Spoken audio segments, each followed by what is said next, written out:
Can you start the recording? Thank you. Love you, baby. Take care. Bye. Hold on para você. All right, I'm gonna have a look.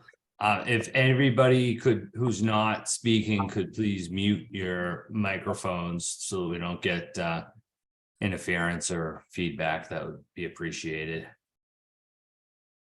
And thanks. Okay. This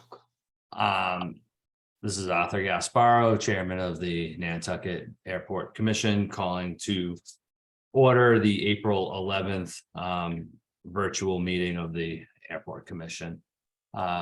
Briefly go over a quick script. Members of the public wishing to participate must use their full name for Zoom access. Full names are not used. People will not be allowed to participate in the discussion. The town reserves the right to remove any member of the public from the meeting who doesn't use a full name or acts inappropriately.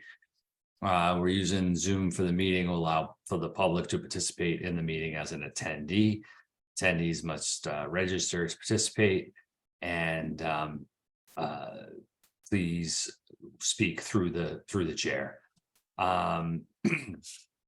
We have all members of the commission present, I believe. Mr. Marks, is that you without your camera on? Yes, it is. I'm trying to figure that out. Sorry. Okay, no problem. It only comes up as your first name, and so, and once again, I'll just quickly ask members of the public, when we get to your agenda item, certainly feel free to turn on your microphone and camera.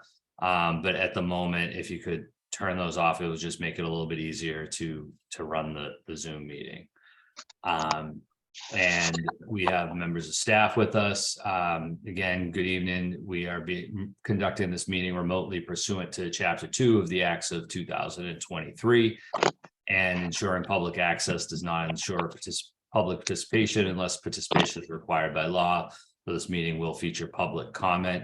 Please note the meeting is being recorded. All attendees are participating by video conference. Please be aware other folks could see you. Take care not to screen share your computer. Anything you broadcast might be captured by the recording.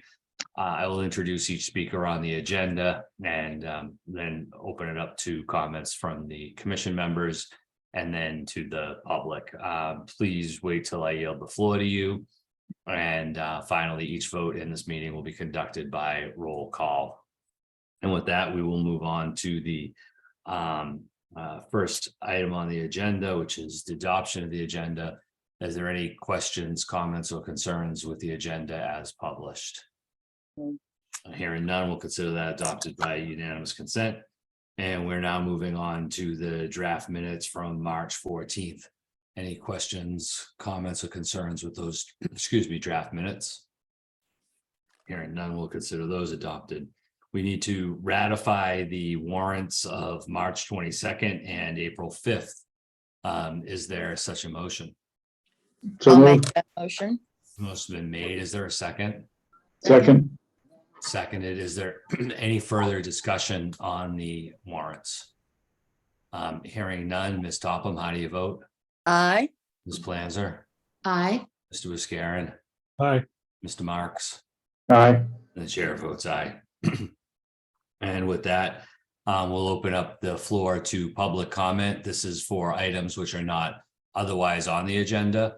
Are there any public comments? Please, at this point, you could raise your virtual hand or turn your camera on, wave at the camera, and we'll acknowledge you. Just scan the list. I'm not seeing any. And so we'll move on to item 4 on our agenda, which is the matter related to the Lawrence Lynch taxiway, and I'll turn it over to Manager Carberry. All right, thank you, Mr. Chair. Following up from previous commission meeting, we made a request to the FAA on behalf of our contractor, Lawrence Lynch. They were the paving contract for taxiway Echo. We asked the FAA to reconsider their determination that costs we asked for reimbursement were considered as escalation and therefore ineligible for AIP reimbursement. Received an email and I had a phone call with the FAA. The FAA maintains their position that these costs are ineligible as they're escalation items. I do want to relate, they were sympathetic. They understood the request. They're seeing similar requests across the region, but they reiterated the position that it's a bright line issue, that it's not eligible for reimbursement under the AIP program. With that determination, it is ultimately at the commission's authority if the airport wants to consider responsibility for that issue. And I have a recommendation for you if you'd like me to make it. Yes, I'd like to hear the recommendation and then we'll open it up to commission discussion. Okay, so my recommendation for the commission is that Lawrence Lynch submitted to the airport a reimbursement request for Taxiway Echo for $80,362.48. My opinion is Lawrence Lynch has been a responsible contractor. They gave us a good product. They worked in good faith with the FAA. Their reasoning for reimbursement request is well justified. However, at the end of the day, we do rely on federal funding and we rely on the AIP program, and we have to make responsible decisions. Therefore, my recommendation is we split the difference down the middle and we offer them to reimburse half of that requested amount for a total of $40,181.24.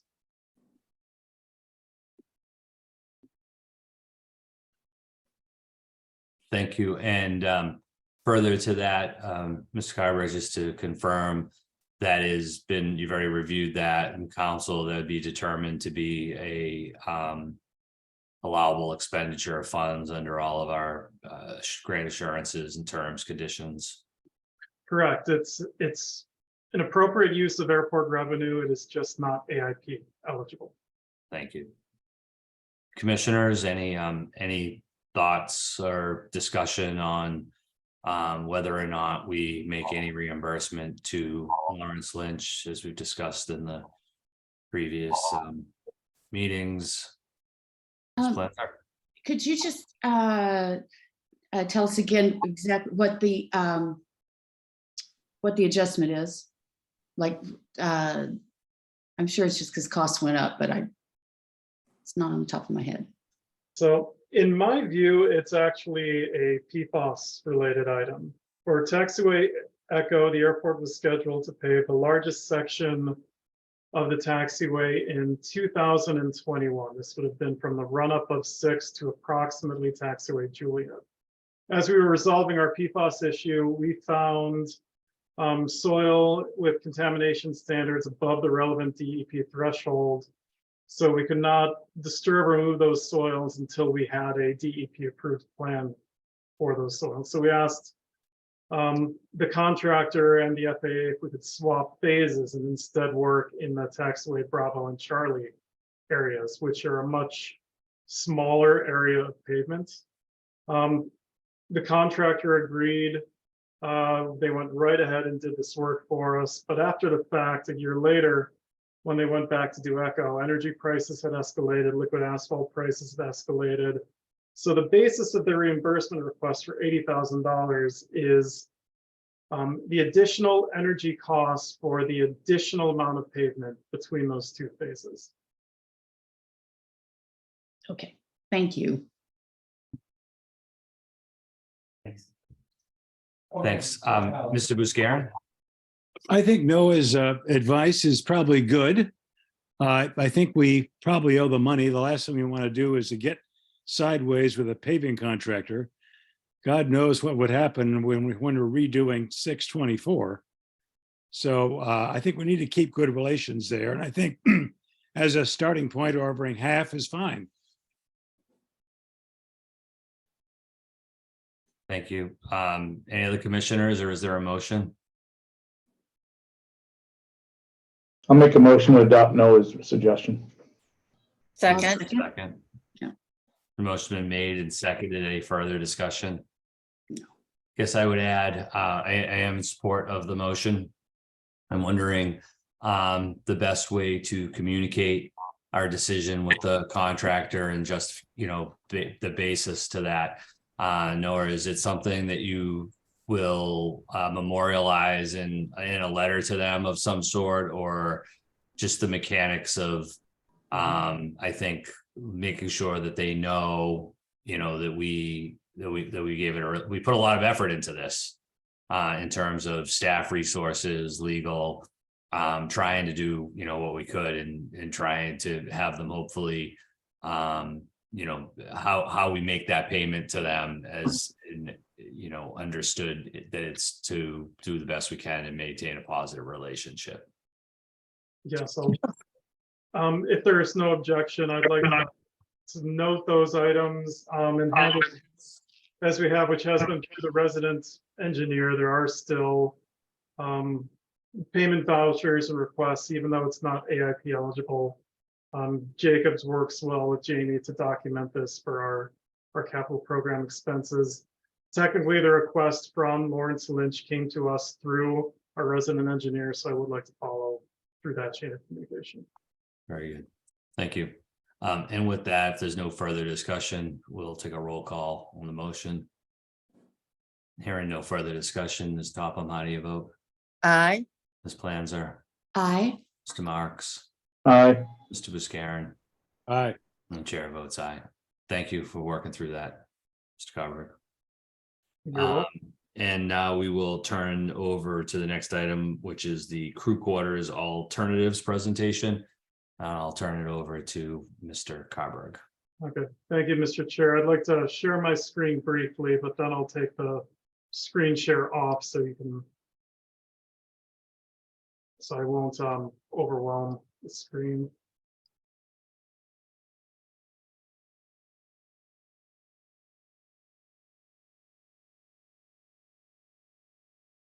Okay, this is the figure that is in the packet. This figure shows 3 alternatives for the location of the crew quarters development. Alternative 1 is the first location and is the location as was originally considered in the southwest corner of the parcel. The pros to this location is that it exists as permitted under the environmental assessment, which is a combination environmental assessment, environmental impact report, the clusters development near existing similar uses. Cons of this location is that we received numerous public comments against the loss of view, the natural buffer, concern re the potential dormitory, transient nature of the residents, traffic impacts, and the bike path crossing. Alternative 2 flips the residents to the north side of the proposed driveway and is my recommended alternative. The pros, this is still in the footprint as considered under the environmental assessment and impact report. It presents minimal impact to project costs and timing, and it addresses public comments re buffer and spacing. The cons for this alternative is that it's not addressed the public comments concerning traffic and the bike path crossing. Alternative 3 relocates the residents to the northwest corner of the parcel. The pros, it addresses public concerns via the buffer and spacing. The cons are that it's outside of the permitted layout and the limit of disturbance under the environmental assessment and impact report. And I've worked with the engineer and we've estimated additional permitting costs of $20,000 to petition the state Endangered Species Program for an amendment to our issued conservation and management permit. The result is a likely delay of 4 to 12 months for regulatory review, cost escalation and delay factors, and it still ultimately does not address public comments re traffic concerns and the bike path crossing. So I submit these alternatives and the figure for the commission for their discussion and direction on design.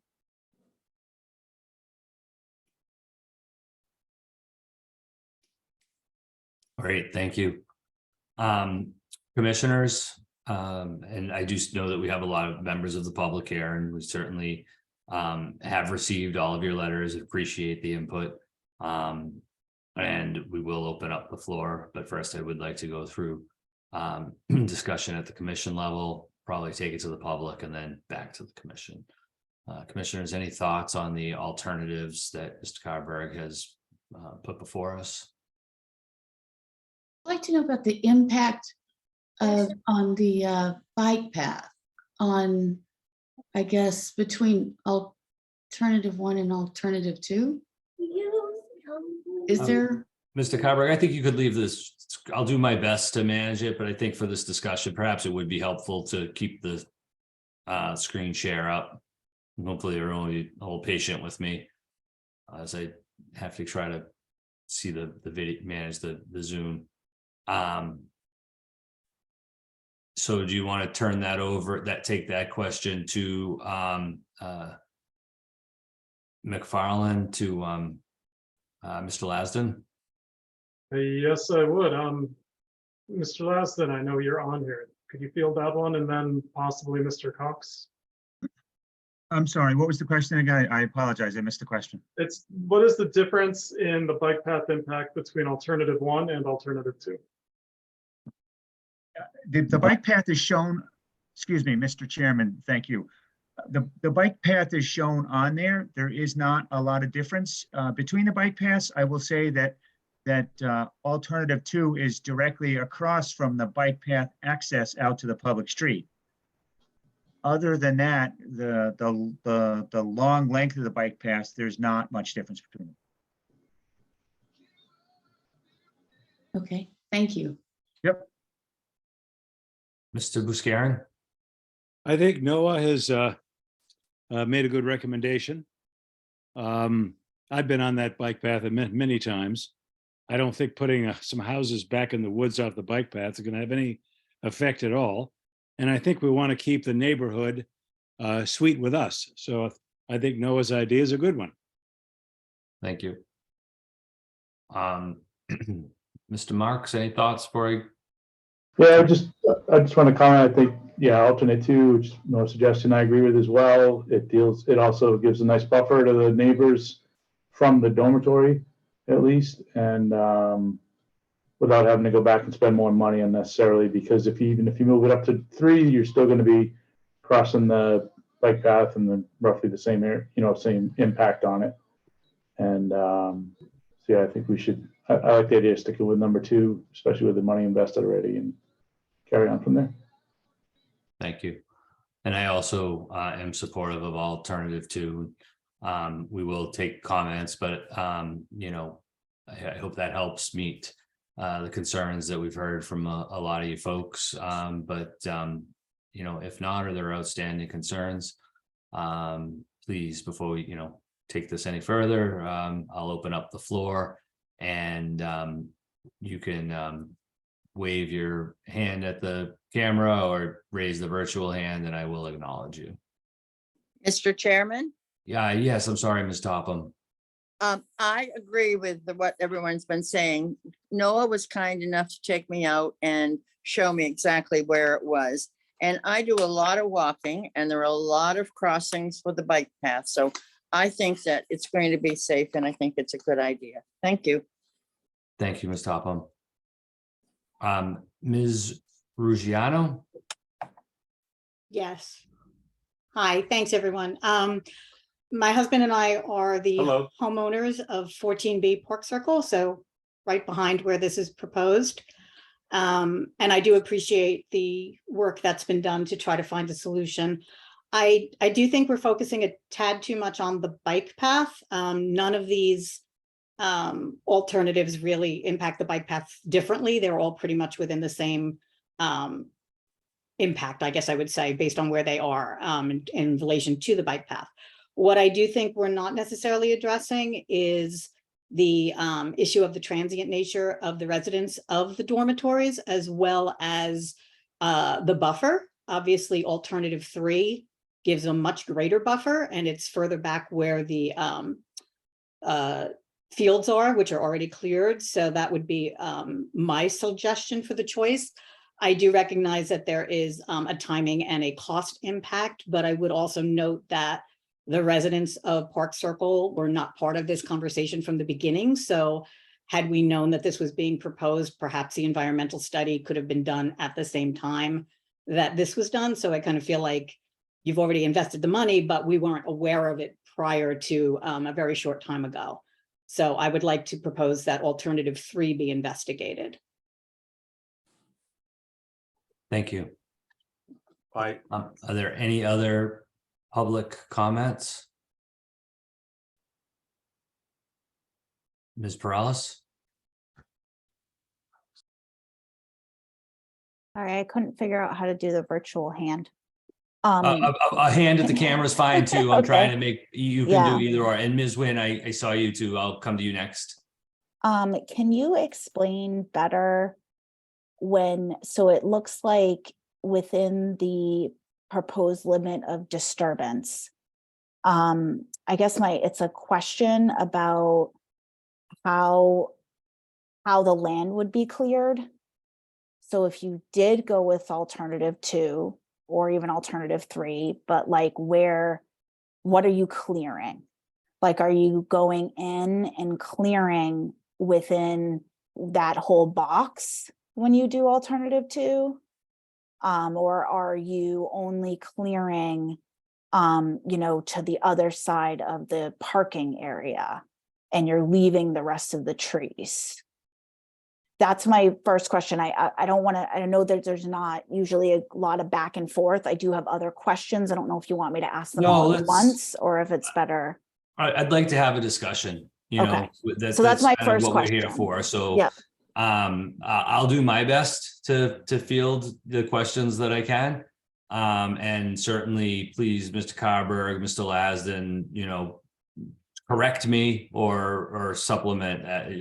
My sense is that, we would only clear that the limit of disturbance shown is permissive and not compulsory, right? It doesn't mean we have to go that far. It's that, and I think it's in everyone's interest to preserve as much vegetation as we can. There will be some room needed for, maybe we all know it's a fairly flat area, but you'll need some room for, some minor grading and some disturbance. But my belief would be that we would only clear roughly to probably where the front of the building or the north side of alternative 1 is shown, and work north from there, preserving that area at this point. Now, if I'm mistaken or speaking out of line, please,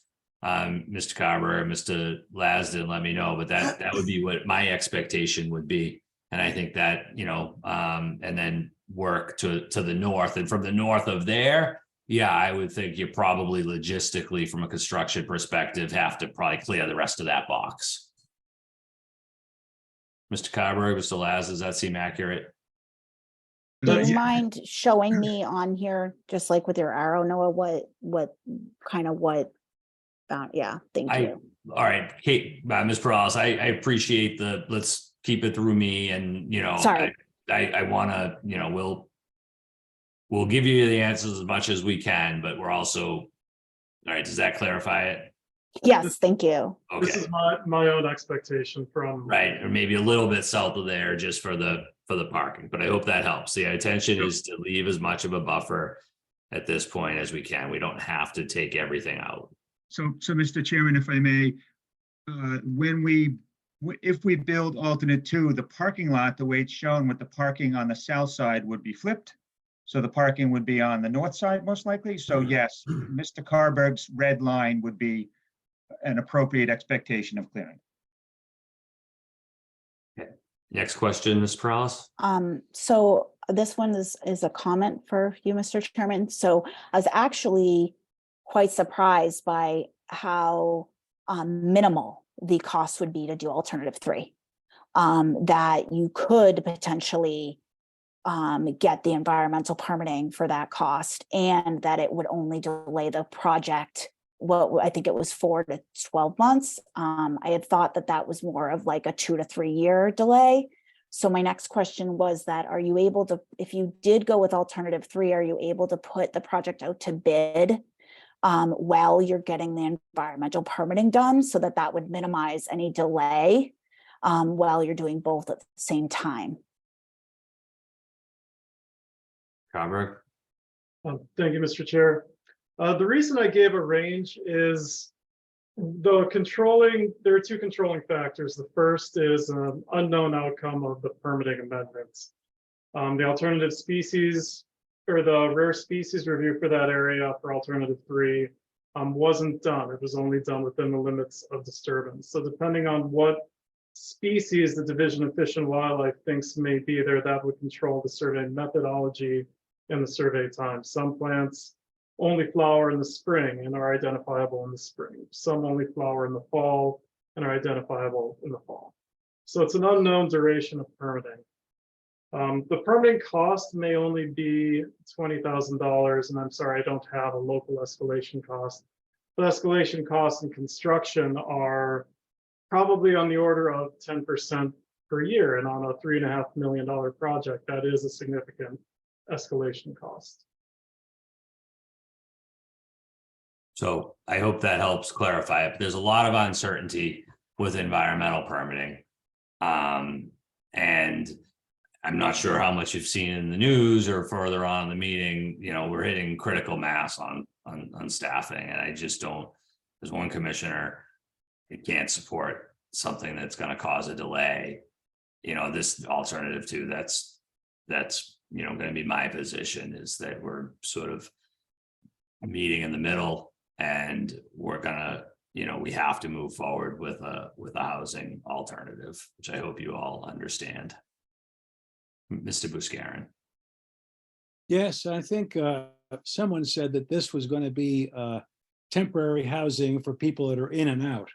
I think our intention with regard to this housing is to give permanent housing for staff to come on the island and live on the island full time. You know, I don't know if this is going to include families or not, but our intention is to provide housing for families who would be permanently or at least semi-permanently there. We're thinking years, considering the cost of housing here and our great need for staff who we can't hire at this point. I think we need to move ahead with some exigency, and we shouldn't delay in moving forward. Thank you. Ms. Perales, did you have anything further? So I just wanted to say thanks for, you know, talking to us about this and addressing it with us. I do know that you guys have a lot of projects going on. And, you know, this isn't necessarily the only thing you have going on. I do appreciate the bringing it back so that it's not alternative 1 as it was proposed originally. I think that keeping the buffer would be great. I also feel like if in your next plan to be able to get more environmental land open on the other side of the dorm so that maybe you don't have to go into alternative 1 for housing, that would be really helpful. And then the only other thing that I wanted to ask, just because when you guys were talking about, you didn't mention it, I think it would be really helpful for us as a group, if you're able to vote on something tonight so that we know going into town meeting what the expectation is, so that you guys have selected, you know, what you're doing moving forward. So I just appreciate your time in doing this and being able to get it together and organize it before town meeting. Thank you. And, you know, again, we appreciate the comments, and we want to work with you and, you know, be good neighbors. This is a long-term, you know, project, and so we'll do our best. Mr. Gitor. Hi, guys. Chris Gitor, Executive Director of Strong Wings. I just want to say, you know, I'm in support of this. I think it's, you know, very necessary. My greatest concern is just, and I have to apologize. I joined this meeting right as you said, bike path was the first word that I saw, and then you heard, and then you moved on. So my greatest concern really is the fact that we have, you know, 200 bodies, you know, coming and going for 11 weeks during the summer. You know, we're directly across the street there. You know, I'm you know, can infer, I think, from what I heard, that there is going to be some impact to the bike path on the south side of the proposed entrance. You know, our students can always go around, but can you speak a little bit to, just briefly, the timeline of construction, how you feel this, how and what impact you feel this is going to have during the summer? With safety and congestion in mind as it relates to camp. Mr. Lasden? So the intent now is to do construction in the off season. So assuming that there's a direction to move forward today from the commission, the architect needs some time to design this. And then there'll be needed time to logistically bring the stuff over to the island to have it built. So at this point, construction is in the fall. Is that? And the bike path in paths, I know you already stated it once, Mr. Lasden, but just if we could just reiterate. Sure, the bike path, so the bike path is the double parallel lines that are to the west of alternates 1 and 2. There will be a driveway crossing the bike path, but the house that's being built today, or the dormitory built today, is 8 units. So the most that would be in there would be 8 cars going back and forth to the people that live there. So that would be the driveway crossing across the bike path. Yep, I see it now. Great. Yep. Thank you. Yep. Do we have further public comment? Ms. Nguyen? Yeah, it was a question really. I'm sort of new to this development, and in the planning process of this, was all the available housing that's already on the island exhausted in terms of the airport finding other housing that's already existing, perhaps instead of having to build something brand new? I Yes. didn't get that. So Yes, we've spent years looking at other properties alternatives that are already and here. whether, there would be the option for, and we're limited by what's known as FAA grant assurances. You can't just, go and rent a different house, but we've spent a lot of time looking at what those other alternatives would be, and they have been considered. And the decision to place it right there was simply because of what's already here, instead of putting it further north on I think there's about 100 acres in there. The placement is ultimately on the parcel here. We have a larger concept development, and this is just a piece of it. Now, we hope that we won't go through all of the other ones, but it's there very well could be additional housing units constructed on this parcel. So you'd be building out between the red box towards the Delta Fields and all that's there. So that would be, we're working our way in, if you will, from Nobody Farm Road, and progressing so that on it. So same thing, we don't have to clear anything more than we have to, limit our impacts. You're going to have to, if you go for a longer road in, you're going to have greater infrastructure costs. So we're trying to take a phased approach, do as, essentially as little as we have to, but be able to staff the airport. Yeah, I am concerned about the bike path and the people that use it. Everybody from me walking their dog to, I've seen the kids that ride those electronic bikes that go like 20 miles an hour on the bike path without helmets. It's just Strong Wings children, and it's heavily used actually, those bike paths. Agree. And with cars, if your parking lot with cars in and out, having to cross the bike path, and it's just concerning to me. We'll be sure to make the sight lines and safety as good as we can do, and certainly a concern. It's the last thing we want to see is any kind of traffic safety or anyone getting hurt there. Anybody else? Mr. Vians? Andy Beans, thank you. No worries. 15A Park Circle. First of all, thank you for the opportunity to comment. I will be brief and try not to be repetitive of other comments that were made. Would certainly encourage the commission to consider alternative 3.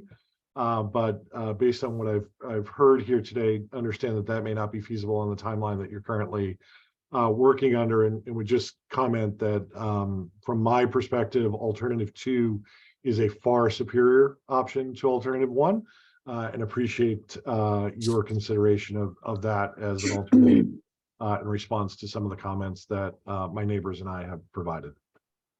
Thank you. Thank you. Anybody else? Okay, I'll take it back to and again, thank you all for your participation. We do appreciate it. We have heard you, you know, made these changes and hope that it's you know, in good faith with all of you as, you know, long-term neighbors. Mr. Chair, I'm sorry to interrupt, but I did see, I believe Ms. Malden looking for recognition. Oh, certainly. Maybe, well, no, I think we should keep the screen up, but go ahead. I didn't see whoever that was. Thank you, Mr. Carberg.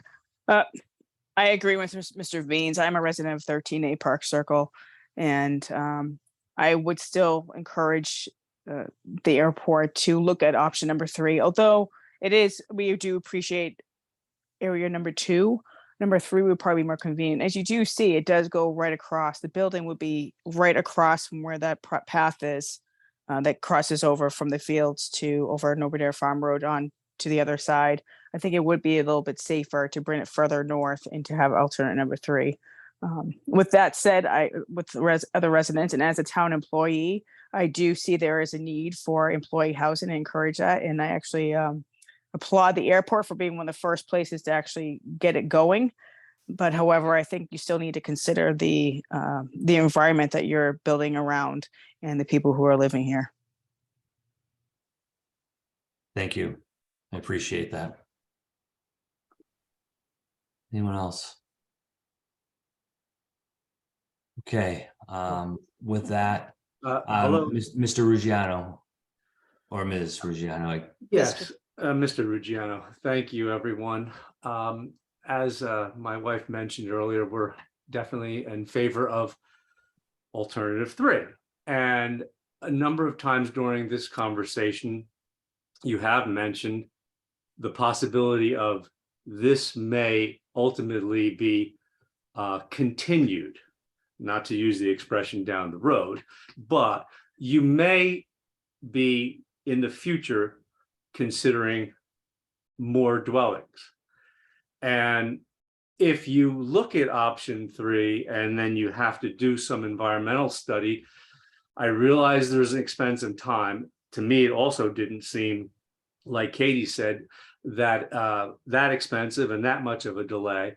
But if you did look for the right now to going with 3, and you had the environmental study done up in that area, would then, if you have to, and as a resident, I wouldn't want to see additional buildings, but if you covered the area now by doing 3 first and getting all the area agreed upon environmentally, then would you be able to, if need be, come down the road, build again, and knowing that you've already had the environmental impact done in the areas that you're now showing?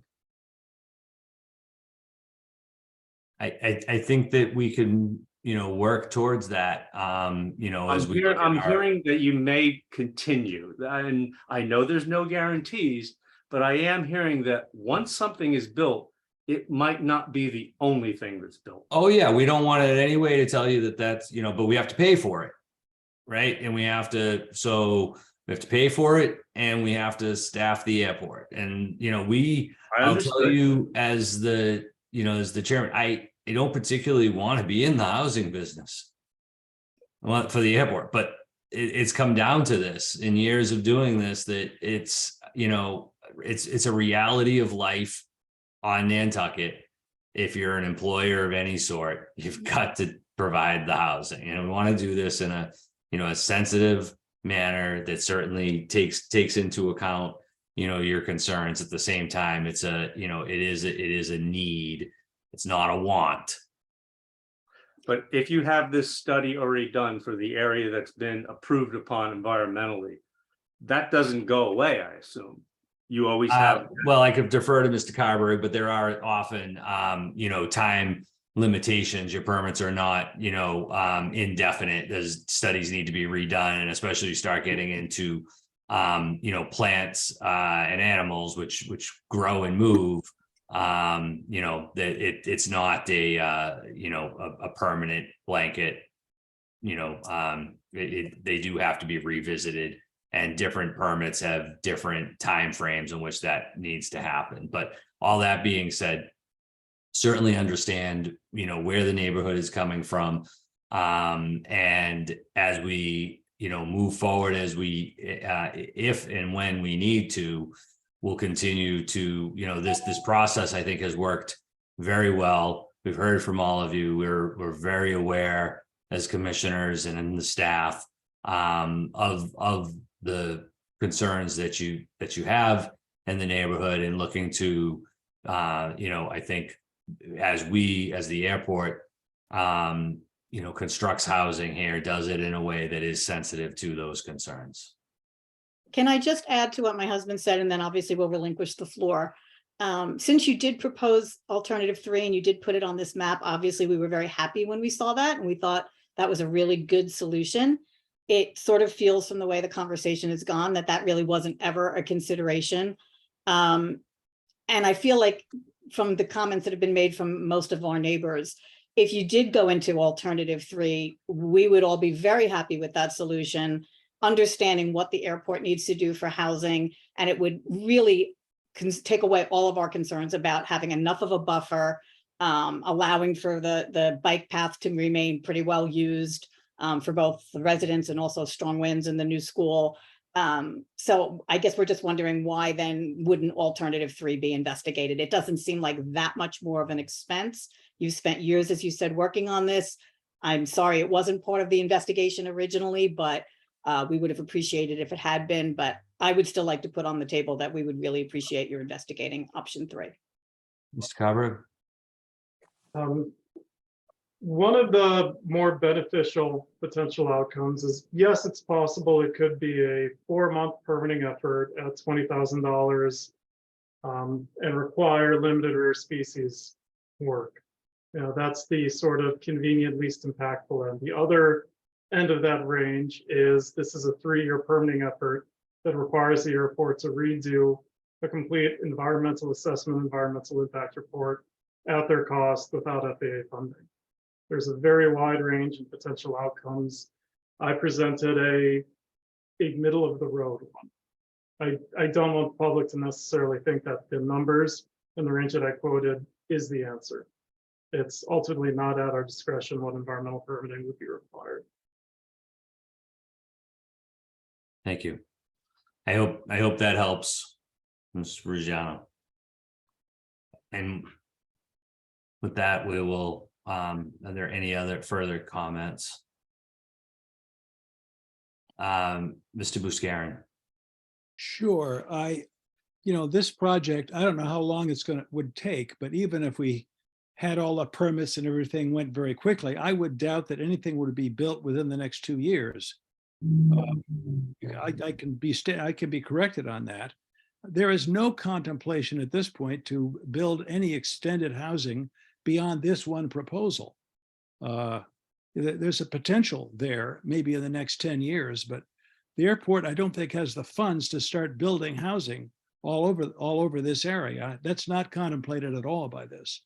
And I think option 2 is a reasonable compromise considering all the factors.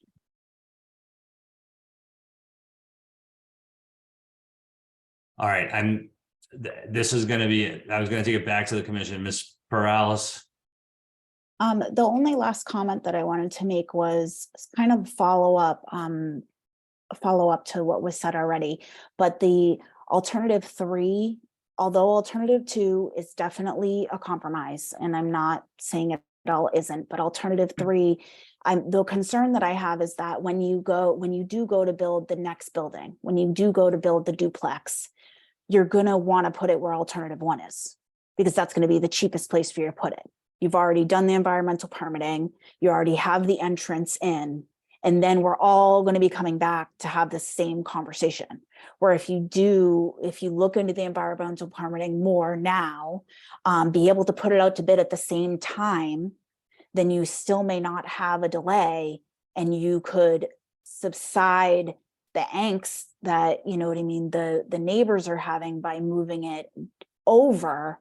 And then you're not coming back every time when you're putting something into the development, because you're not going to want to go to alternative 3 after this, because you're going to have all the infrastructure put in where you put alternative 2. So that's just one of my thoughts. And I just also would like to say, I know that Commissioner Buscarin said that this was for families and it was for year round, but that is not how it's been presented. This is a dormitory for seasonal employees. And I think it's important that that is said. Thank you. That's all I have Thank to you. say. Mr. Cox?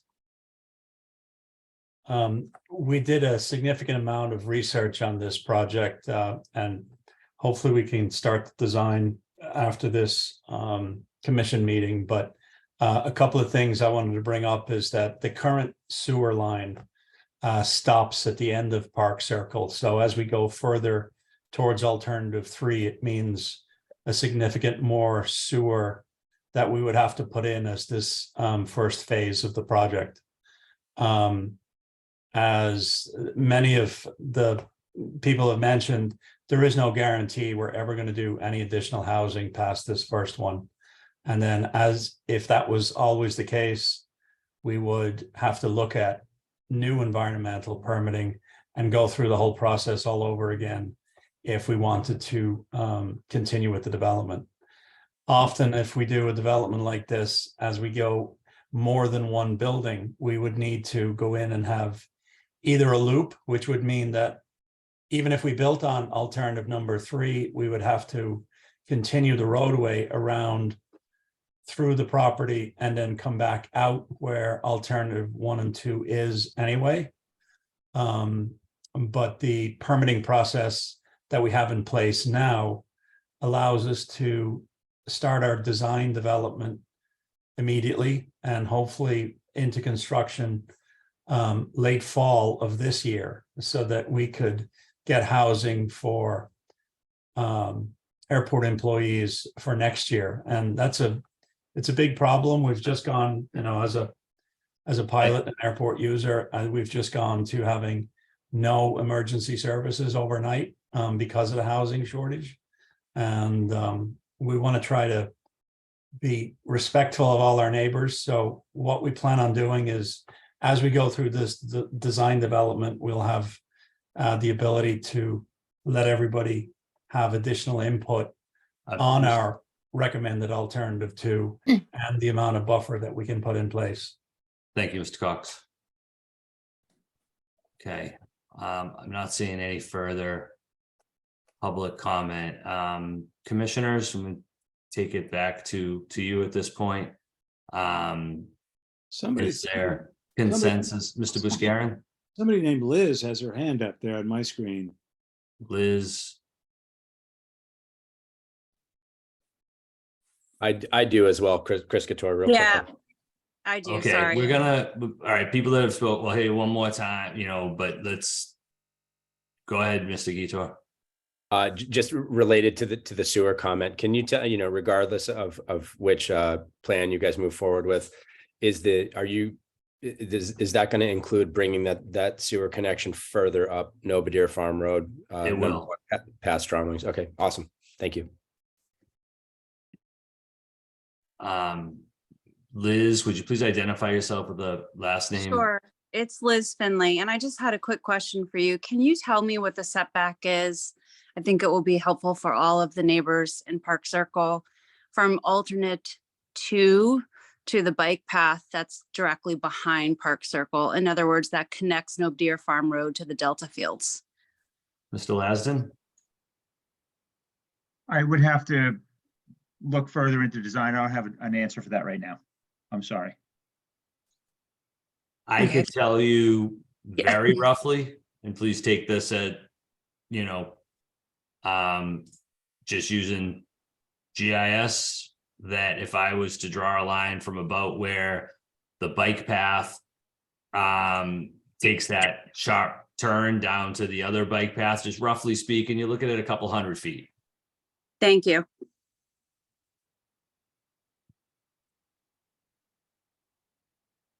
Okay, with that, I don't see any further public comment. And again, we do appreciate everybody's input. Commissioners, anything further? No. Is there consensus to move forward with alternative 2, which is what I think I heard from each person? Okay, so based upon Mr. unanimous Gasbro? consent, yes. Are you going to have another meeting? I'm sorry to interrupt you before you do this vote. Are Who you going to is have this? some sort of, Whoa, my I'm name's sorry. Janine Malden. Janine McMulden from 13A Park Circle. My concern is just now that you seem to be, I feel like we're being a little bit rushed, and I want to know if there's going to be another meeting before the May town vote. There is not. Okay. We don't have, we meet once a month. Okay.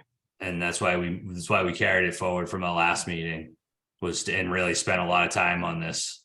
When you say rushed, I hope that, you know, we really wanted to take the time to hear everybody's concerns, and we modified the layout that we were going forward with, you know, in an effort to, you know, we were going forward under alternative 1, and we moved that, you know, maybe we should have had that distance for you, but, you know, again, probably close to 100 feet, maybe, Mr. Laza, does that seem No, appropriate? it's much appreciated. We definitely appreciate you as residents taking alternative plans and finding alternative ways to, I guess, satisfy the neighborhood. It just seems that you want to move on to other things right now. And just wondering if you're going to have if there's going to be another way for us to communicate with you. Certainly reach out have to a our forum. staff is, you know, the airport staff is there all the time. There is, through the web portal, there's the ability to, you know, log concerns. There's also, I think at this point have the, you know, email address of the staff. And, you know, if you have outstanding concerns, we also have public comment at every commission meeting. You might even notice we put it at the beginning and end of the agenda. You know, we're a commission that, you know, I feel that, you know, the airport commission is the interface between our community, our neighborhood, our island, the public, and the airport. And so we want to be. So, you know, you're welcome to come to our meetings. You know, every month we welcome concern. If you have concerns, we'll do our best to address them. And I hope that's what we've done here. And with that, I believe we have unanimous consent to move forward with alternative 2, and also to, you know, again, move move the housing project ahead. I think we'll move on to the next agenda item. Thank you all very much. We do appreciate it. Excuse me, Mr. Chairman, are you going to vote on that? No, Ms. Yeah. Promise. No, we're not. We have unanimous consent to move forward with alternative 2. We don't need a vote. There's not an action item on the table. Thank you. Moving on to. Is there a motion? There doesn't need to be a motion, Ms. Malden. There's no action that is needed. Do you all feel better? Does anyone on the commission wish to make a motion? I'll move, we adopt the second choice as recommended by our airport manager and Mr. Lassen. And is there a second? Second. Motion been made and seconded. Is there any further discussion? I'd like to say that the whole genesis of having the housing was for safety. We didn't want to be in that housing business at all, but we couldn't get emergency personnel. We couldn't, it's very important for an airport to have emergency services personnel to handle And so that was the whole beginning of this, was safety. And that's the only reason we're moving forward with it. Thank you, Ms. Planzer. And with that, if there's no further discussion, Ms. Topham, how do you vote? Aye. Ms. Planzer, I, Mr. Buscarin, Aye. Mr. Marks, Aye. the chair votes aye. It has you. So that's what you were hoping for? Fine, Julia. Okay, I'm not sure who's got their microphone on. Thank you. Okay, thanks again. We're gonna move on to we have a public hearing proposed to be scheduled on the taxi rules and regulations for May 9th. Mr. Carver, anything further on that? No, as you said, Mr. Chair, we'd like to open public hearing on May 9th so we can begin our advertising and outreach to the public, to the taxi association, as well as those individuals who have pulled permits for the year for their formal participation. Purpose is to update our rules and regs. It's been a while. Great. I don't see me. To that. And moving on to pending leases and contracts, Mr. Carberg. Okay, per the exhibit 1, we have a number of items for your review. I'll take them all in bulk. We have a airline lease agreement with United for $23,689, a lease for Cape Air for $92,441, a land lease for $187,770 for Nantucket Oasis, the recent high bidder of the bunker RFP. We have a consent to sublease from Harbor Fuel Oil Corporation to Toscana.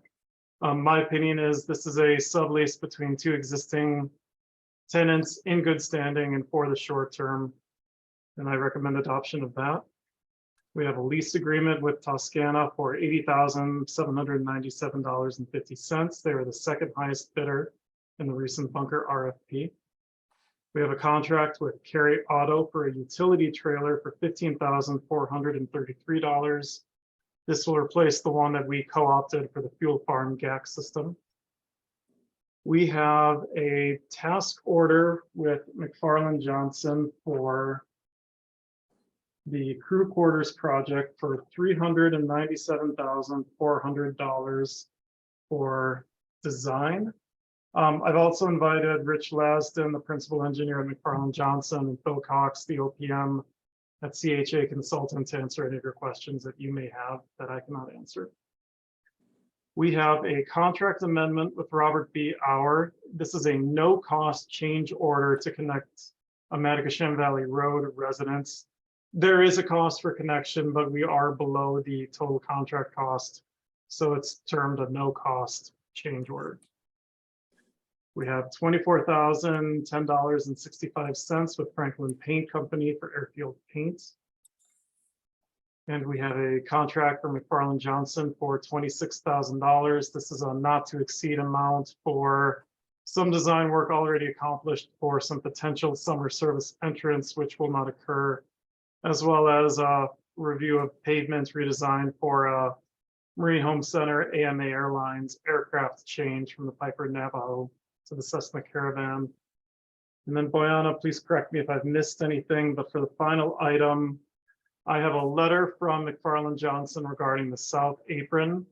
The South Apron design task order scope and fee is not yet under an IFE process. We're working out how we're reflecting some eligible versus not eligible items according to some feedback we've received from the FAA and state DOTs. I'm sorry this isn't ready for the commission meeting.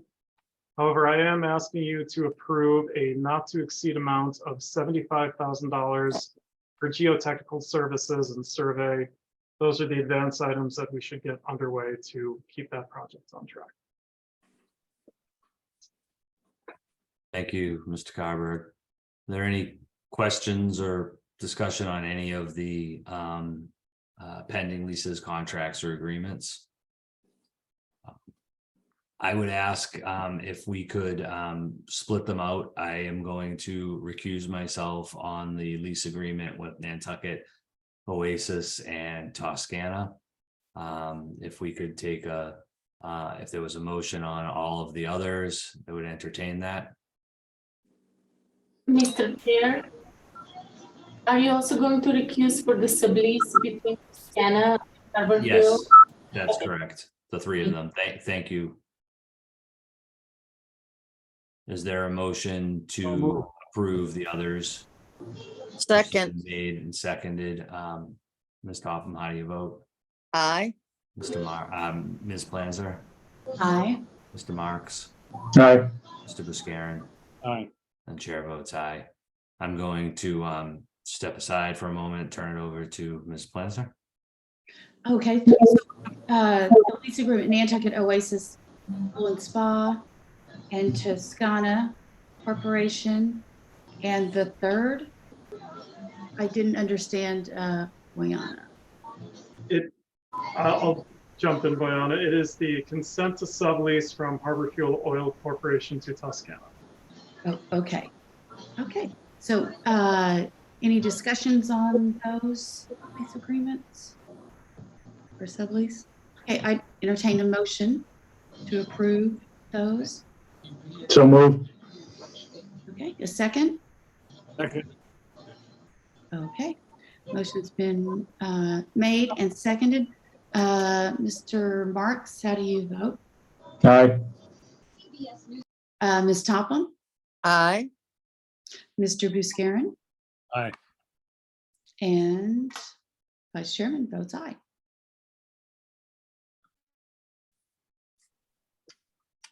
Thank you.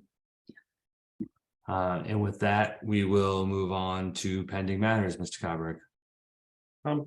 Thank you, Mr. Chair. I have no update on the capital approval home rule petition. We will wait until after our annual town meeting and we'll pick that up again.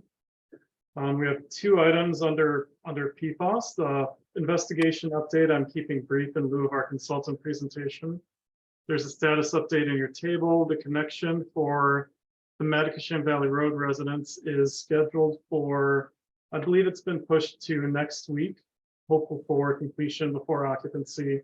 If not, we are prepared to provide water until that is complete. And then regarding the investigation status update, it's been a while. It's my pleasure to introduce Mr. Jim Sukup at Weston Solutions, who is here to present an update on the PFAS investigation. Jim, would you like me to run the slides, or is that something you would like to do? I could give it a try. I'm not a Zoom aficionado, I will admit to that. I am more of a Teams guy, but I can try it. It's like the new Ford Chevy. And I'm standing by ready if you wanted to defer. The key is going to be selecting the correct screen. So hopefully you can see the presentation. Yes. Excellent. All right. So it's my pleasure to provide the commission today with a brief update of the work we've been working on over the last 6 months or so. A quick overview. I'm going to take a more detailed look at each of these. We did some private well sampling on MVR and in the Nobodere Way area. We did some maintenance to the fuel farm treatment system. We did some groundwater elevation mapping and monitoring, some groundwater and soil sampling at the airport, and we submitted our IRA status report number 13. Quick summary of the private well sampling. We sample the properties that have not been hooked up to town water on MVR, and we sample those quarterly. The concern there is by connecting up the homes that had wells. Those wells are no longer pumping. It's possible that the other homes could then pull the contamination in. So we are sampling those on a quarterly basis to make sure that no one is at risk there. So we sampled 7 properties in August, 4 properties in November. Some were winterized. No properties were sampled in February because all were winterized. We did have one property BI, where the PFAS concentration was greater than 2, and that's the property that NOAA had indicated earlier was going to be connected to the water line this spring, and that's in progress. Again, the anticipation there is that we'll have that connected before those residents move back on island. And we're going to continue to conduct that quarterly sampling to again make sure that no one's at risk. In the Nobodere Way area, there was one property IP, that we have been unable to sample due to property access issues. We were able to finally get in contact with that resident, and they allowed us to collect a sample in September. The initial result was 18.3 PPT, which is below the standard of 20, but it's within 10%. So under our requirements for Mass DEP, we resampled that in October, and it increased to 21.9, which is over the standard. That resident is currently receiving bottled water. They have declined to date. They have declined connection to the water line.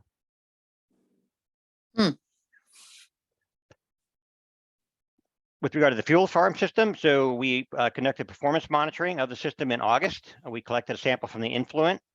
That's the water that's pumped out of the containment areas for the fuel farm, loading dock, and tank containment areas. And that concentration was 556 PPT. The midpoint sample, which is a sample that we collect between the two canisters, was at 36 PPT for a PFHPA, which is one of the PFAS 6 compounds that's regulated by Mass DEP. And that indicated that we had breakthrough through the first carbon. So the contamination was not getting fully treated. It was breaking through to the second unit. We confirmed that the effluent sample after the second carbon, this is the water that's being pumped into the groundwater, was non-detect for all PFAS 6 compounds. So there was no release to the environment. What that told us is that the treatment media, the granular activated carbon, or GAC, needed to be replaced. So we replaced that in November and returned the system to service. In December, we collected samples again through both the midpoint sample and the effluent sample, and both were non-detect for the PFAS 6, indicating that the replacement of the carbon was successful. I know that groundwater elevations and the groundwater flow patterns is something that's has historically been important to the commission.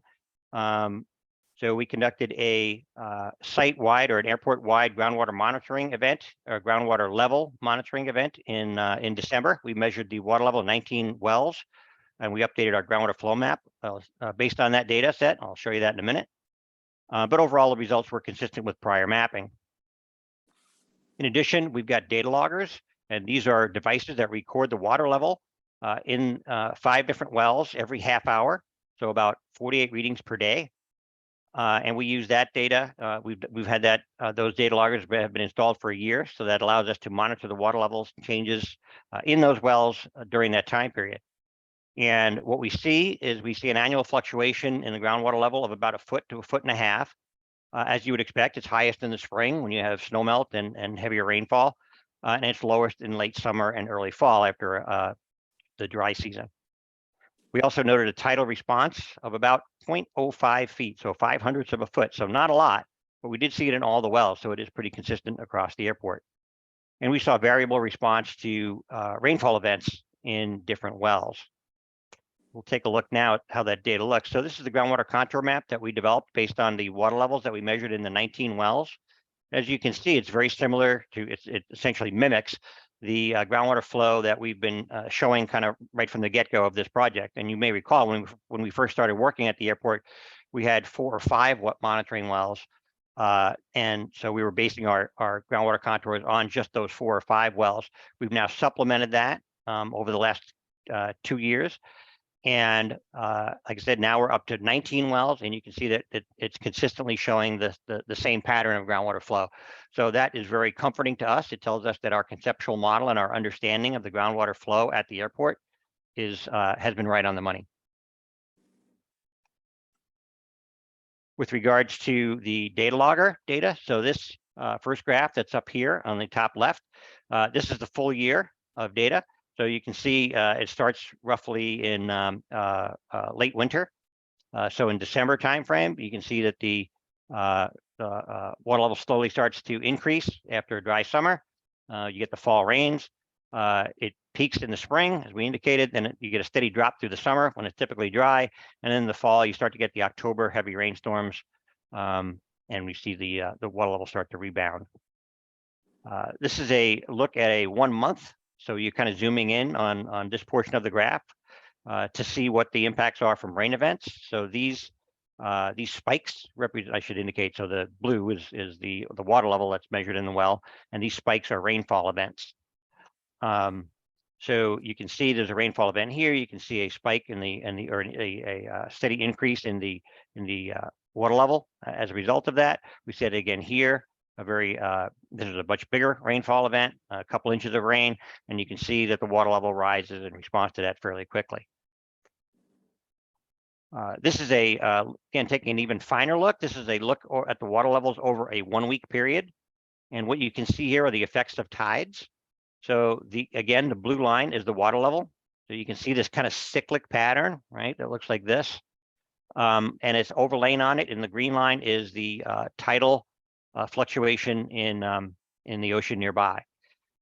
So you can see that these match up pretty well, and this pattern is repeated. And like I said, the magnitude of this pattern is only about 0.05 of a foot. So it's a very small pattern, but it is there and it is repeatable, and we do see it in all the wells across the airport. So moving on to the groundwater sampling.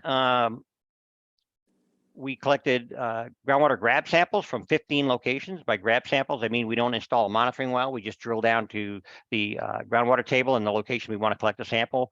We collect a sample of that groundwater. We grab a sample of that water at that point in time, and then we remove the drilling equipment so there's no permanent well there. Of those 15 locations, the 8 of them were deep samples. So we drilled down into the water table about 40 to 50 feet. And that's 40 to 50 feet below the water table. So from the ground surface, we're looking at depths of up to 100 feet below ground surface that we're collecting these samples from. And the objective of the deeper locations is to try and find the bottom of the contamination. The other ones were the ones that we collect at the water table. We're trying to find the aerial or the horizontal extent of the contamination. With the deep ones, we're trying to find the vertical extent. Based on all the samples that we've collected to date, and I'll show you the plume map in a minute, but the plumes that we have on the airport are fairly well defined horizontally. So we have a really good handle on that. A couple of things to note from our most recent set of data. The source of the plume in the Strongny lot appears to be further north, and I'll take a closer look at that. I'll show you on the map and explain that a little bit further. But we're still kind of chasing the source of that plume. The northern plume seem to be fairly limited in extent, but we do need some further delineation to the east. I'll show you that. We believe that there's a likely source near runway 33 run up. Again, I'll show you that.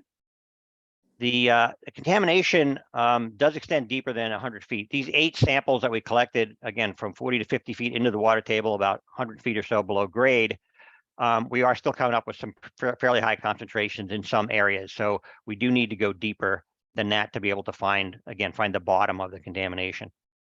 And that's indicated here, vertical delineation is needed in all 3 plumes.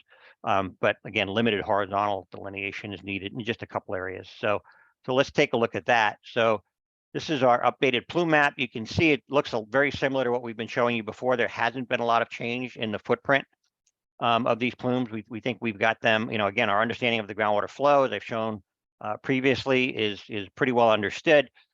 So the directions and extent of these plumes is pretty well nailed down by this point. So we're pretty confident that we've got a good handle on it. Again, a couple of the one area that we are looking at is the source area for the Strongny lot. Struggle with that name. Strony. The J should be after the N. I don't know who put it in front. We don't have an upgrading well here. We installed a new well or a new grab sample here, and it was still fairly contaminated. So we do need to continue to go in this direction. I'm going to zoom in a little bit and see if this works. So you can see that this location here, SL21, is still fairly contaminated. It exceeds 200 times. The purple is 100 times the mass DEP standard. So we do still need to continue to go in this direction. So presumably the source it is getting narrower. We are bounding it on the sides. We've got wells that are below the standard on the edges. So it is narrower, but it does continue further north. So our plan work, as we'll see, is going to be some more work up in this area. This is the area I mentioned before. There's appears to be some higher contamination here that looks like it might be associated with the runway 33 run up. The northern area, we put in some more locations here. You can see it's fairly well bounded. It does extend a little bit to the east. We had this one NOR 24, which slightly exceeded the standard. So we don't have it fully defined out in this direction just yet. So that's where our focus will be for our spring sampling event. Just a few cross sections. I'm not going to spend a lot of time here. The takeaway here is that you can see the purple again, which is the higher concentrations that does extend all the way down to the bottom. We don't have a clean sample. These two samples here were both elevated. So that's why we're going to need to look deeper. We're going to need to look beyond 100 feet to be able to find the bottom of this contamination in a few areas. Soil sampling. The goal of the soil sampling was to identify some of the sources of the groundwater contamination, specifically in the runway 1533 area and also the Strongeny lot. And also looking at the extent of S1 GW1 standard exceedances at the North Plume and Gate 30B. And I understand there's been some interest there. We're going to take a look at that. We collected 33 soil samples across those 4 areas. We didn't find any soil exceedances in the runway 1533 or the Strongeny lot area. So we're not finding any significant soil contamination in those areas. We did find exceedances of the S1 GW1 standard as deep as 30 feet in the Northern Plume source area, and I'll show you that in a minute. We also had exceedances of the S1 GW1 standard in shallow soils on the west side of Monahans over near Gate 30B, and we'll take a closer look at that. So we are going to need some additional soil delineation in those 2 areas. So let's take a look at first the Monahans Road area. So initially, this is an area where it receives runoff from the south ramp, kind of gets channeled down this way. It kind of flows out down the access road and occasionally goes out onto Monahans Road, where there's a low spot right here in Monahans Road. It ponds up in this area. There's a catch basin here, but that catch basin is basically filled with sand, so it's not operating properly.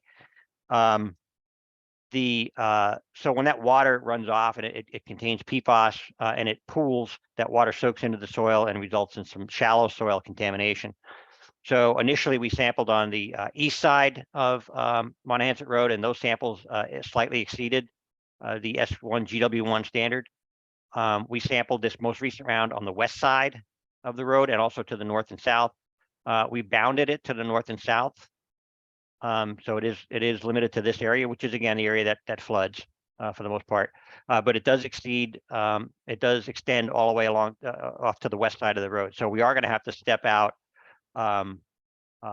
onto private property on the west side to collect our next set of samples. But I do want to stress that this contamination is very shallow, as you would expect. It's in the top foot for the most part. A couple spots extend down to 2 feet, but we don't see anything below 2 feet. So and again, the source here is that you're getting this runoff that's coming off the south ramp and then infiltrating in this area, and that's why you see it shallow.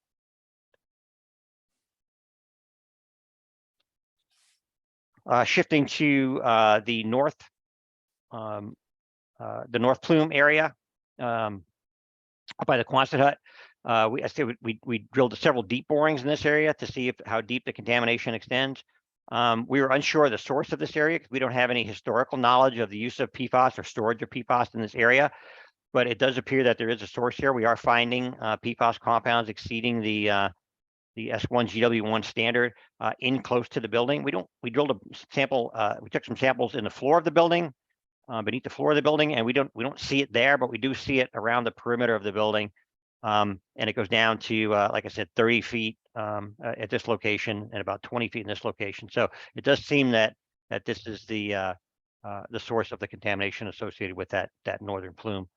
You know, one of our hypotheses had been that it's getting runoff from Sun Valley Road. It's coming down this way and floating on airport property, but the contamination that we're seeing there appears to be shallow.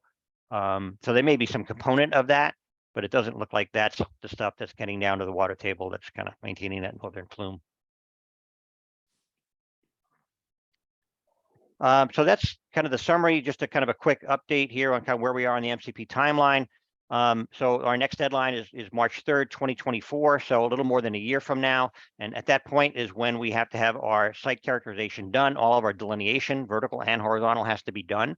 Our phase 2 comprehensive site assessment report is due into Mass DEP by that date, and that will include a risk assessment. So that's our focus right now is wrapping up that site characterization and delineation work. We've got 2 more, I say, bites at the apple. You know, we've been trying to focus our investigations in the off season, so in spring or fall. We've got a spring mobilization that's planned, which is going to be fairly robust because we only have 1 more bite at the apple after that, which would be fall of this year. So we want to try and get as much of this work done as we can, and then just leave any kind of remaining questions for that last effort in the fall, which will hopefully be small. But that'll put us on track to submit our report on time for March 3rd next year. So our next steps, spring mobilization, as I mentioned, we're going to be targeting deep. We're going to be drilling some deep 200-foot wells at 5 locations, and I'll show you the locations in a minute, to get samples from about 200 feet down, which will be about 150 or more feet into the water table. So we're hoping that that is as deep as we have to go, and that we'll be able to find the bottom of the contamination. We're going to do some more groundwater grab samples in the north of the Strongylot, as I mentioned, and also the west and north plumes. I'll show you that. We're going to do some shallow soil sampling, as I indicated, west of Monahans Road near Gate 30B to find that kind of that eastern or western extent of that contamination there. Waterline connections, Noah's already touched on that. The one on MVR, that home that needs to be connected there. And we're also going to continue to verify with that property owner on Nobodere Way that he's declining bottled water and the waterline connection. That needs to be verified so that we can hopefully close out the IRA. That right now is the only issue that's keeping our IRA, which is our immediate response actions, that's keeping that open. If we can resolve that issue with that homeowner, then we can file an RA completion statement with the next IRA status report, which is due out in July, and that will close out the IRA. So that's our goal there. In addition, we've got the downgrading and property status notification for PFAS contamination to the north that'll be submitted, and also a request for expansion of the non-potential drinking water source area, which I'll show you that in a second. So this, again, we're getting down to the end here. So these are the target areas for the spring mobilization. As indicated, we'll be doing some more work here to find the northern extent. We're going to do some soil sampling on the west side of Monahasset. These locations here that are in the center of the plume are going to be the deep locations. So we're going to do 2 deep locations, and I'm calling this the western plume. I'm calling this the eastern plume. We're going to do 2 locations here, and then 1 up in here to hopefully define that vertical extent of the contamination. And then we just got a few locations for grab samples that are shallow, just to finalize the horizontal delineation in a couple of spots. Lastly, this is the PP, non-potential drinking water source area. So that's the area that the current one is shown in purple. We want to expand that to include the full airport property fence line. So we are submitting an application to, or a request to Mass DEP to extend that. And also we have to correct the this portion of it where the purple extends into the yellow hashed is this is the zone 2 or the wellhead protection area for the Wannacomet water supply wells. And currently the non-potential drinking water source area, which is again, the purple extends into that area. And that is not allowed by the regulation. So we need to adjust that. So we're going to have them trim that back.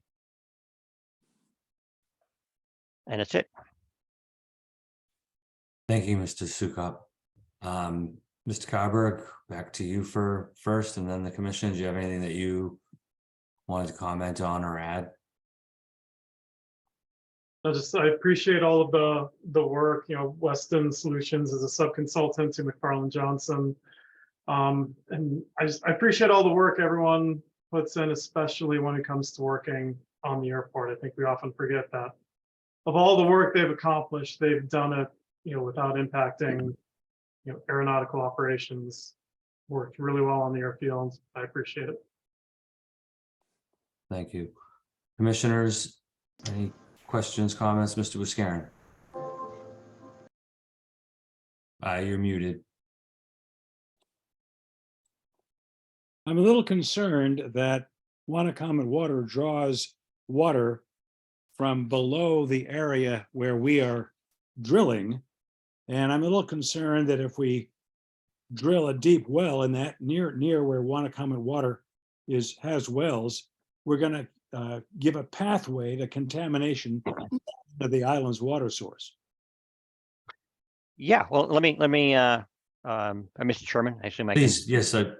Sorry, thanks. Yeah, I can address that.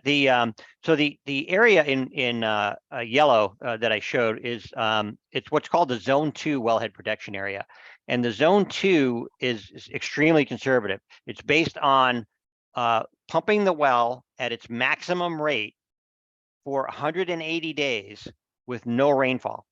So that's 6 months with no rainfall, pumping at 100% of the capacity of those wells.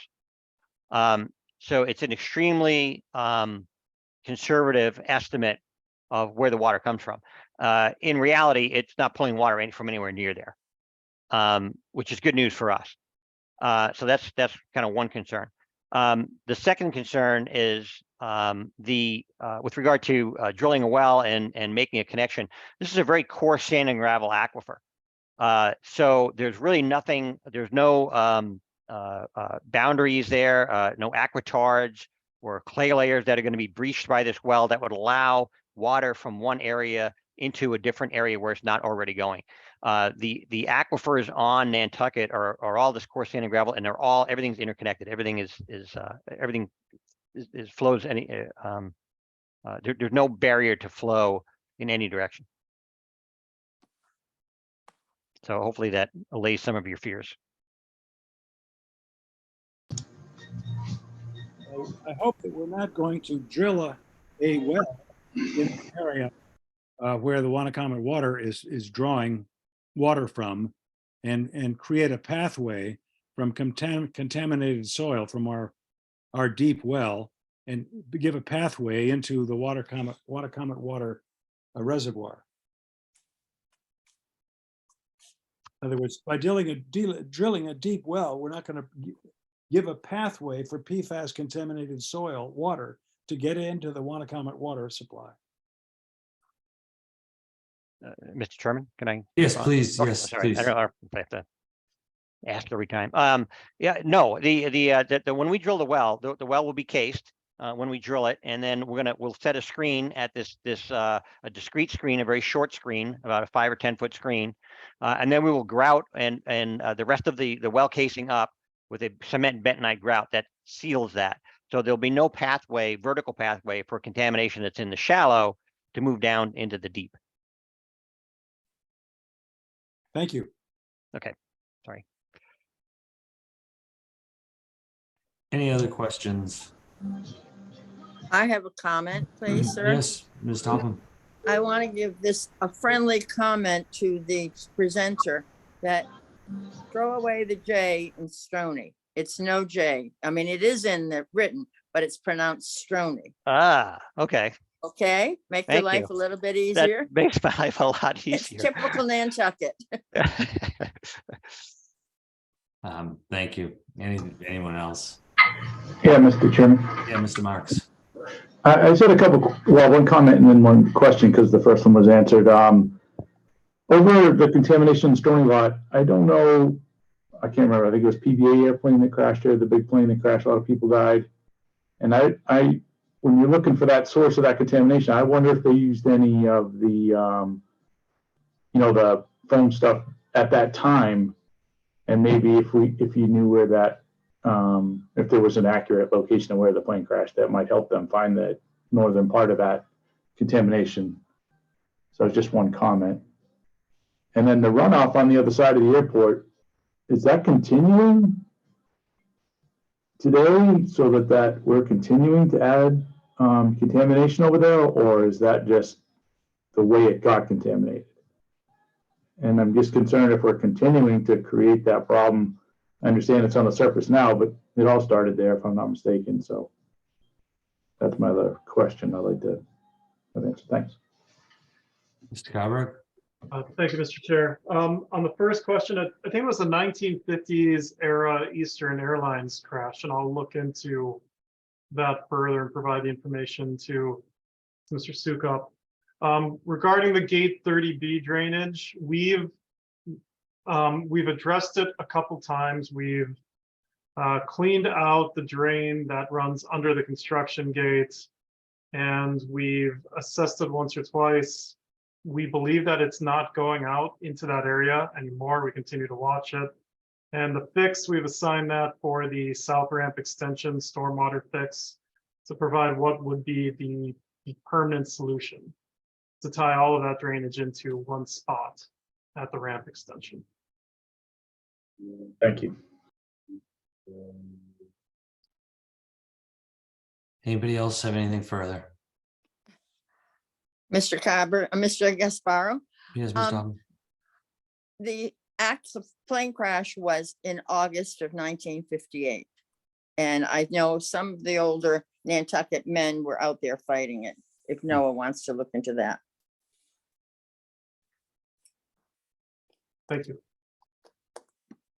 Okay, with that, I'm not hearing anything further, so just please keep us posted and keep studying. I believe there's a Mr. Bob Rosenbaum, I think, got his Oh, hand up. Yes, Mr. Rose, thank you for that. Sorry, Mr. Rosenbaum, welcome. Nice to see you. And you, I have found the presentation very interesting. Obviously, the vineyard, I'm on the Martha's Vineyard Airport Commission, and we also are dealing with the PFAS issues. And to the best of my knowledge, all of the issues on the Vineyard Airport are the result of AFFF being sprayed on in various areas.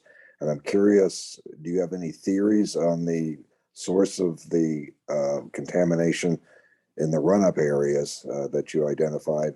And also, is there a plan on how you are going to be dealing with these plumes as I would assume the next step? And thank you all. Mr. Carberg? Thank you, Mr. Chair. The run-up to runway 6 was a limited ARF truck annual foam drill test location. The run-up area to runway 33, we don't have an operational reason. We haven't identified it as a foam discharge area. So that one I'm unsure of. I would have to defer to Mr. Sukup for anything further. Yeah, I think it's we don't have an identified as Mr. Carberg indicated, we don't have an identified training activity that took place there, but that doesn't mean some training activities didn't take place there. At some point in the future, our records only go back so far. So it's possible that there was some historical training that took place there. What was the other question? Part of the question? Mr. Rosenbaum? The second part of the question is, after you've identified all the directions of the plumes and where they are and so forth, is there a plan to deal with that going forward? Yeah, at this point, we're focused on delineation at this point to really focused on our deadline to get our phase 2 in. for March 24. So we haven't thought that far ahead. I think, that would be addressed as part of the phase 3, which is the kind of the next phase. And I think we'll have to evaluate what we're going to do at that point. We're hoping that, there's a lot of research going on right now with regard to dealing with PFAS, treating PFAS, remediation methods, remediation technologies. So we'll have to see where we are and we get to that point, what's available in the marketplace.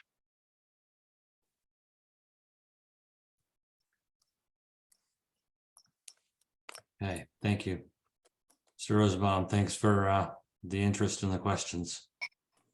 You're welcome. Anything further? Okay, we'll stand by and please do keep us updated. Thank you. Back to you, Mr. Carberg, Finance. Okay, thank you, Mr. Chair.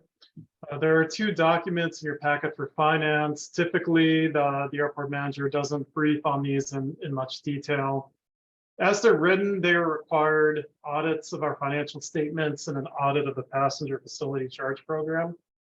They both find, I think I have this as its reference, they find no fault with the airport's record keeping or administration, and they're provided here in the packet as has been our custom for transparency. If there are any questions, I will do my best to answer them. Anybody have anything on finance? The audit looks good. Thank you. The PFC. Okay. That was for both finance items. Oh, it was included that. Great. Moving on to the remote meeting alternatives. So the legislation. Go ahead, Mr. Carberg. Sure. The State House extended the remote meeting law for another 2 years. The community room, however, is not available on Tuesdays at 5 p.m. If you remember the before times, that's where we used to meet and when we used to meet. So if the commission would like to meet there, we would need to change the day and time of the meetings. The trailer, one half of the trailer at 131 Pleasant Street is available to meet every second Tuesday of the month at 5 p.m. So that would be an option. From the staff standpoint, we don't have a pressing opinion for you. Generally, staff and our spouses are accustomed to the second Tuesday of each month being a meeting. So that's probably our only recommendation, is we would like to keep Tuesday at 5 p.m. if possible. Okay, so open discussion with the commission. How do you all feel about keeping on Zoom, completely in person versus hybrid? Anyone want to go first? I'll go first. I don't have any comment. I mean, I don't have any preference. Either way is fine with me. So I like the remote. Yep, Ms. Plans are remote. Mr. Buscarin. I've gotten lazy and I like the remote, although I like the interpersonal connections for being in the room together. And if we could get 5 p.m. on Tuesday, so it's easier on the staff. I don't know why we can't get that room at that point, but maybe we could take a closer look into that. My sense, or Ms. Topham, do you want anything, or? I prefer remote because in the winter I cannot drive in the dark at 5 o'clock. So in the summer I'm fine to get to a location. My sense is that given how sort of the level of work that the airport does with consultants, that the remote meeting really facilitates that. And I feel like if we stay remote, we always could call a hybrid meeting. And I think tonight might have been a good night for something like that. If we know that we're going to have public engagement on a particular item, that, we always could schedule that meeting. But I think if we go to hybrid all the time, we may be back to, I think of how many meetings we sat in that community room, and there was, 3, 4, 5 staff and 0 public, and that was really the norm. You know, so I do think that a meeting like tonight, it would be nice to engage face to face with folks that have concerns. If we have particular items like that, I don't think they come up all that often, and to just kind of be sensitive to that, and then be able to call the hybrid. But for I think the efficiency of the staff and the operation and the cost considerations and the consultants, that this, with the airport commission not being a regulatory board, that in terms of making, you know, that you're facing applicants for permitting decisions and that sort of thing, I think that the remote really does work. I agree. If everyone's in consensus, then we'll stay remote. Anybody that at any point feels differently or that we need to change, please raise the point. You know, any one of you, all of us that, you know, think that it might be nice. You know, the thing about the legislation is that it does give us that ability. And we certainly would be entertained further discussion on that at any time. So with that, it sounds like we're in agreement to remain remote for the time being. Okay. Moving on to the manager's report.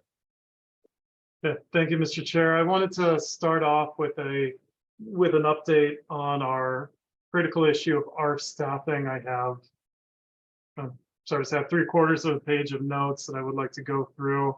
I've had some emails with the commission and some individual conversations with the commissioners. I think this is our first opportunity to discuss together. I don't think it's been any secrets at this point that we've experienced attrition in the operations department with a planned retirement and 1 resignation.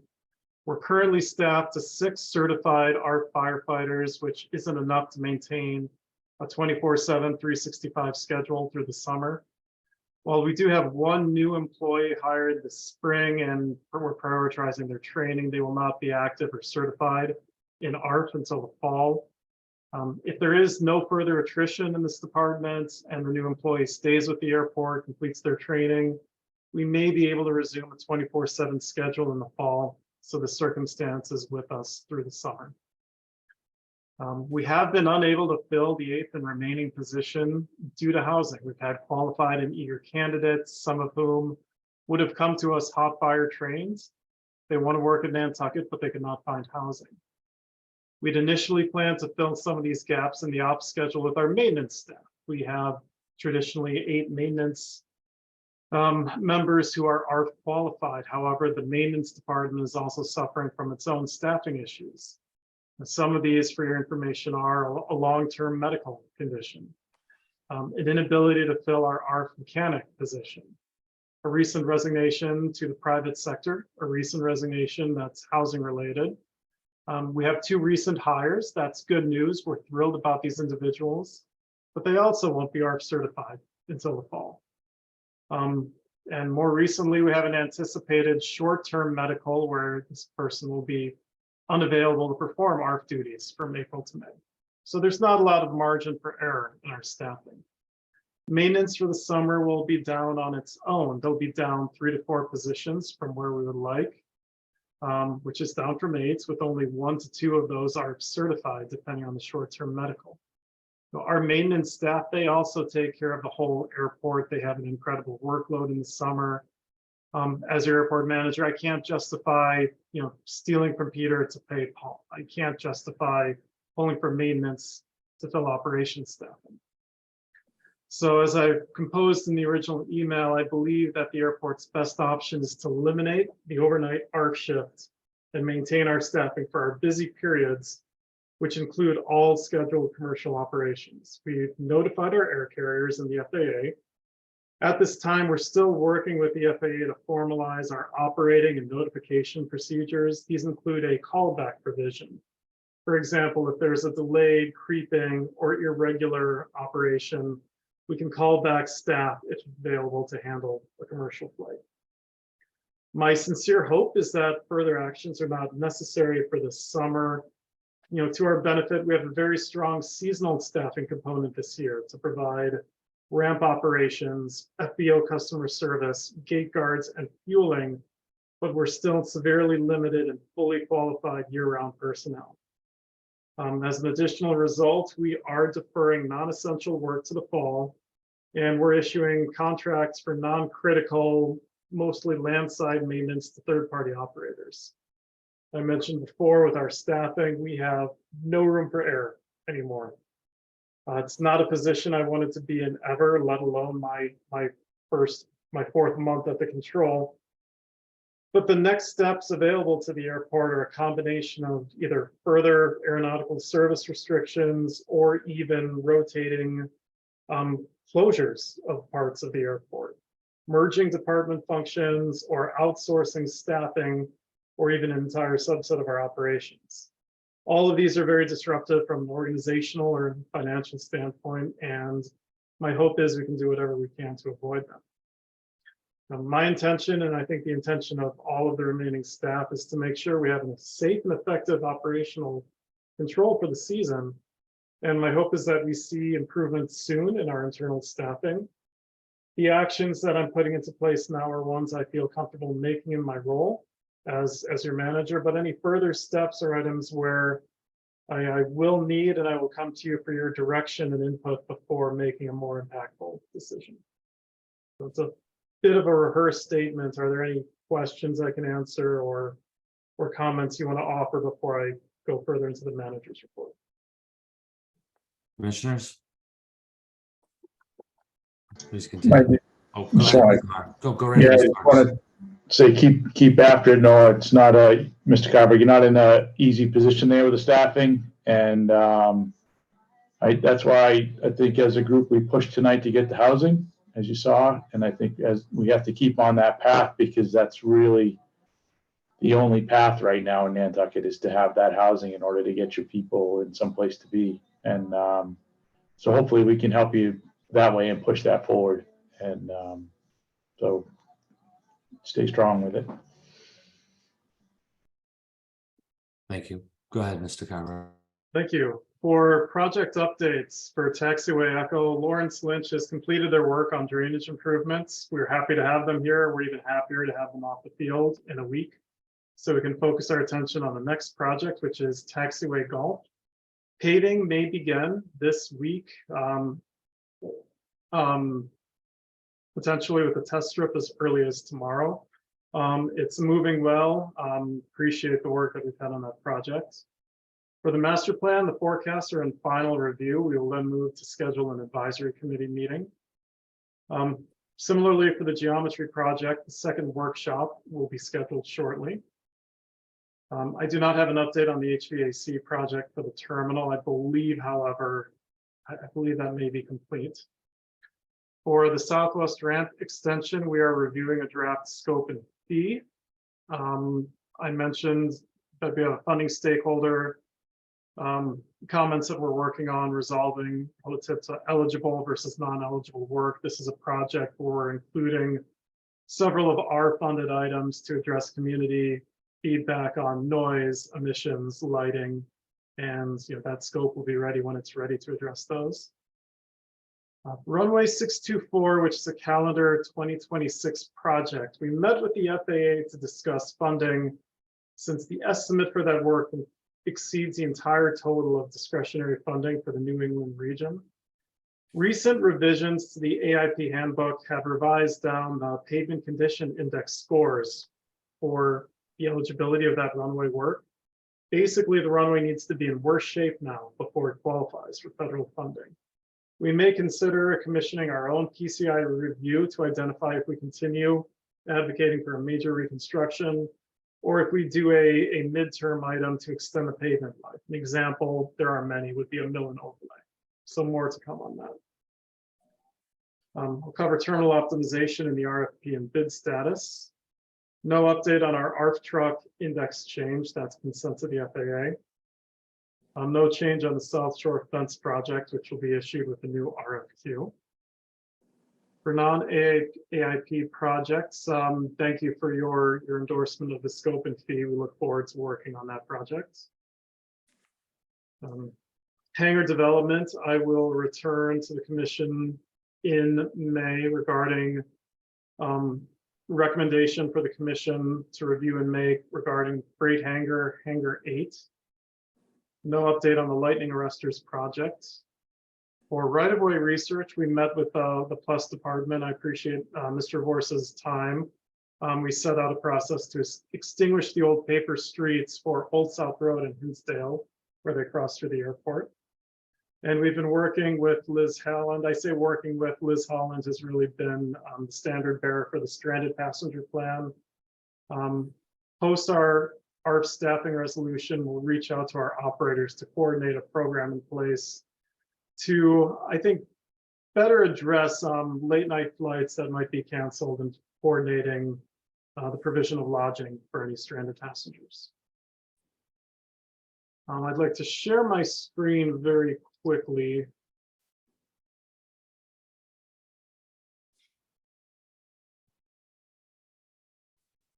Okay, here we are. Recently, the topic of an impound lot has gotten some attention in the media on islands. As an operator of the airport, the airport owns and operates its own parking lot. We recognize that there is a need for an impound lot, place to tow vehicles when necessary. It's not something we're not looking forward to do. But having an operator who can tow abandoned or derelict vehicles to a place where they're out of the way would be something that benefits us. In the bunker area, we have an outlot which has never been developed before. It's already fenced in. The electrical cable for the bunker area, and I believe Matacasham Valley Road, is rumored to travel under this spot. It's not suitable necessarily for an excavation or extractive use, but it would make a great surface lot and potentially a great impound lot. So my hope is that we can develop an RFP for some level of third-party operation for an impound lot. It's a little bit non-standard, but I also hope to bring this back to you in May for your consideration. Moment while I navigate back to my notes. Thank you for bearing with me. Our RFQ for planning and engineering, the statements of qualifications are under internal review, and we are hoping to award a contract in June. We've issued an invitation for bids for ARF vehicle maintenance. It's available to the public with bids due on the 27th. This is one of the items that we're outsourcing, being unable to fill the maintenance mechanic position. We're developing an invitation for bids for landside maintenance. So the statue park, irrigation, mowing the grass in the outside of the terminal and the FBO, sweeping the parking lot, those items. If all goes well, Boyana's done a great job at this. We may be able to make an award next month. The RFQ for terminal optimization is available to the public with statements of qualifications due May 3rd. The permitting is in process for lots J and K, which are behind the existing Toscana and Victor leaseholds. I actually have an item owed to McFarland Johnson on this. I'm hoping that the permitting could be in place by the end of this month, and then we can turn those RFPs around. Last meeting, I mentioned the general OPM on-call RFQ. I've de-emphasized this for now while we resolve a couple other more critical needs. For a operations update, Gate 31 will temporarily replace Gate 15 for the mutual aid mustering point. That's still in effect. Our FAA inspection is May 30th to June 1st of this year. Chief Cranston at Nantucket Fire Department is leading island agencies on a community wildfire protection plan that I participated in. We're reviewing a memorandum of understanding with TSA on a remediation project for the inline baggage system. I don't have a change on that. Linda's doing a great job putting forward the draft TNC Turo agreements and draft TNC operating plan. We are expecting to have our TNC operators, Uber and Lyft being the largest of them, under agreement and under airport rules and regulations for the beginning of the season. I've approved travel for Preston Harriman to attend the AAAE annual conference in December, beginning June 2nd. It's a good conference. I feel like he'll benefit greatly from networking with his peers, meeting product vendors, attending AAA leadership events. I was planning to go. I think it's better than Mr. Harriman goes. I can attend to my business remotely. I think as customary, Mr. Rafter would always report on the same if you were to send me to a conference. For annual town meeting Article 17, as a follow-up to a presentation to the Airport Commission from about a year ago, the town is modifying the language on ATM 17 that would allow studying the Delta Fields as a potential for possible DPW campus. Stress this is in its early stages, but the commission can expect formal outreach from the town manager or the select board at a future meeting if it's a serious concept. For an air service update, Tailwinds, not trade winds, but Tailwinds made an announcement that received some press. It regards seaplane service from Boston Harbor to Nantucket. I stress this is to the airport, not to Nantucket Harbor. You know, the plane takes off from Boston on floats, lands on the airport and skids. This firm already operates from Manhattan to the airport. We have advised them that they will need an operating agreement. Other than that, it's not necessarily a newsworthy item, other than to clarify any misconception about where they will be operating on the island.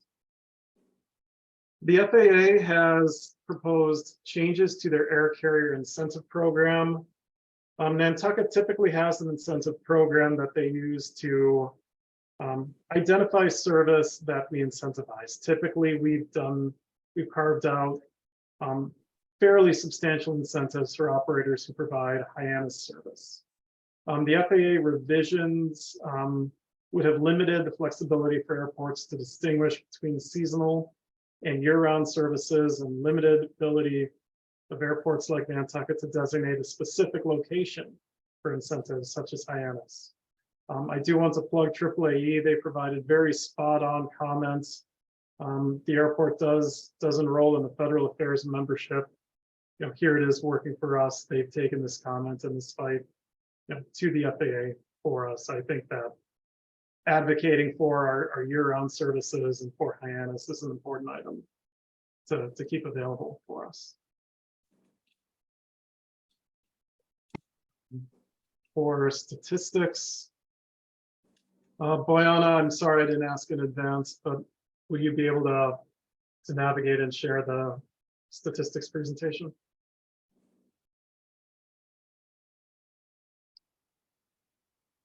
I will get a head start. I'll speak slowly. For February, total operations were down 7.7%, and they were down 10.5% year to date. Southwest operations were down 3% in February. Enplanements were down 25% for February, but are still up 2% year to date. I attribute that to the Cape Air service reductions. Specifically for Cape Air, on the Boston market, there was a 23% increase in enplaned passengers. Hyannis, New Bedford was up 52%. Hyannis was down 71%. Martha's Vineyard was down 24%. Jet A gallons sold were down 10% in February and up 14% in March. I believe March is a new Jet A sales record. 100 low lead is down 11% in February and up 18% in March. Freight is down 1/3% in February, with Cape Air freight up, but UPS, FedEx, and the US Mail all down for February. And we had zero noise complaints as expected for February, but I can already tell you we will have some for April. Okay. I have an additional statistical presentation for you.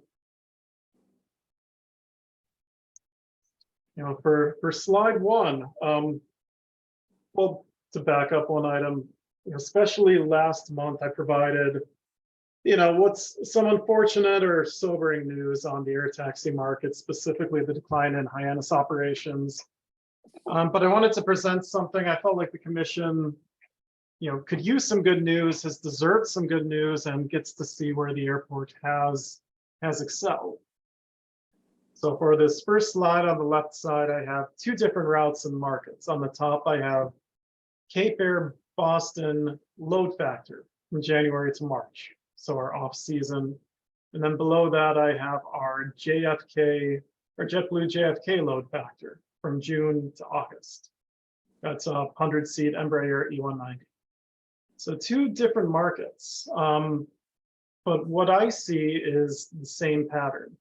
From 2017 until COVID, we saw declining load factors, increasing departures, but similar or decreased enplanement numbers. So airlines were operating inefficiently. We can look at COVID as maybe causing that market change, but there was an unsustainable decrease in load factors on Nantucket. From 27 to 2019, Nantucket has always been a high yield market, and the airlines seem to have concentrated an increasing number of departures, but a static revenue base as in-plane passengers stayed static or decreased. They were able to live with this for a while. It was offset by higher fares, but it was inefficient and or unsustainable. And as a result, the airport had to deal with an increase in operations, crowded ramp, but we weren't moving any more people. The pandemic hit.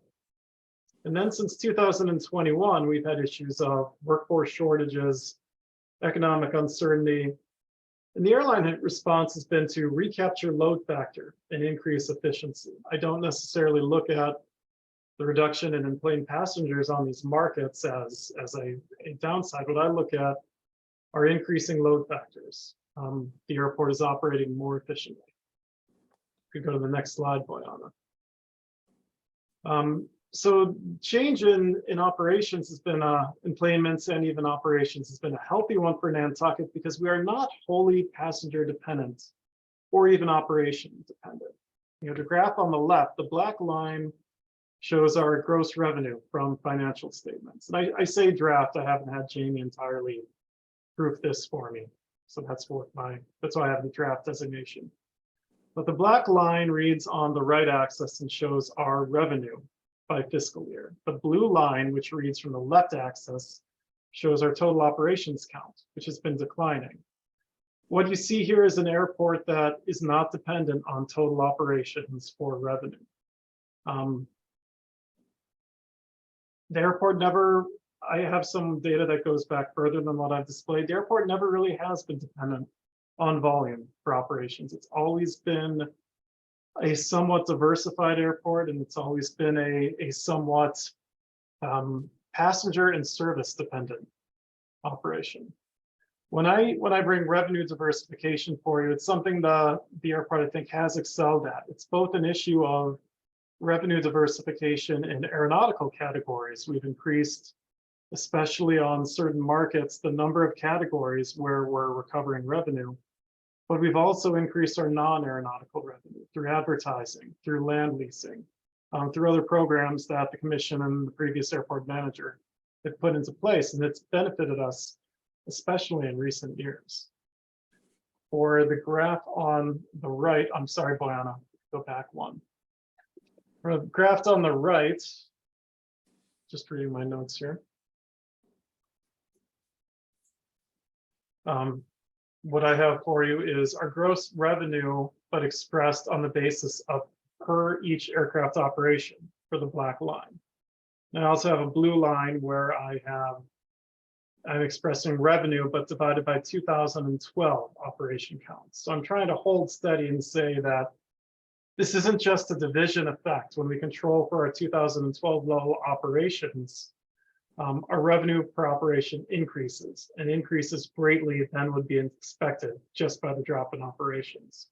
And there are multiple internal and external factors for this. I don't want to say that there is only one factor that we can hang our hat on. We're fortunate to be a luxury destination. We're fortunate to own the FBO and sell our own fuel. But what I see as the most impactful reason for this increase in density, having fewer operations, but those operations produce more revenue for the airport, is that we have a well-integrated well-integrated operations system that works with our finance department via our rates and charges. Staff, what I mean by frontline staff have input into rates and charges. We both have the top-down control from airport management to finance, but we have bottom-up from line service and maintenance to identify for us where they spend their time and where they think rates and charges have been improved. And that's been very valuable to our operation. And we'll go quickly through the next 3 slides. The fun part for me is that I think I get to sit here and I get to queue up 3 myths and then the realities of these myths. One of the items I hear consistently from stakeholders is, hey, airport, you've increased fees and you've caused the decline of the Hyannis air taxi.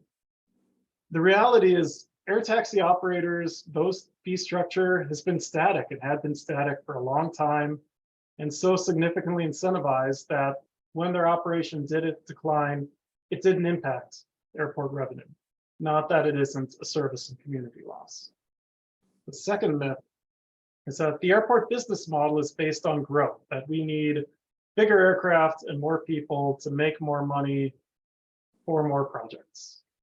Again, the reality, the airport business model is based on efficiency. Bigger aircraft, all they require are expensive capital projects, not only from the sponsor share, but they are expensive projects to maintain, to fund the electrical, for ramp lighting, to plow, to patrol, to inspect.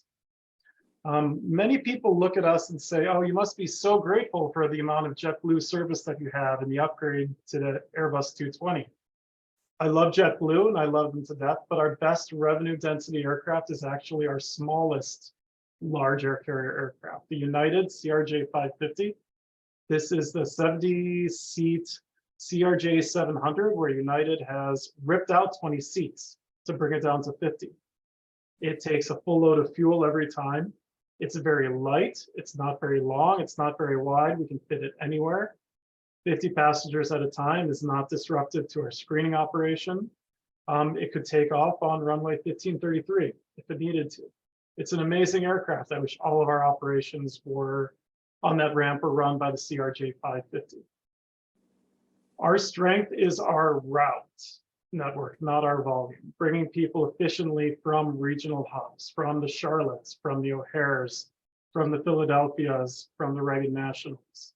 That is what really, really makes this market for the airport. And then the third myth, I love the phrase ghost town in the winter, but busier than ever in the summer. And there are 3 levels to this. True, the airport is a ghost town in the winter. Off-season operations are historically low. For one bright spot, Cape Air Boston service is recovering and is sustainable and is a very valuable service for the airport to connect to the national system. Busier than ever in the summer. Well, part of that is partially true.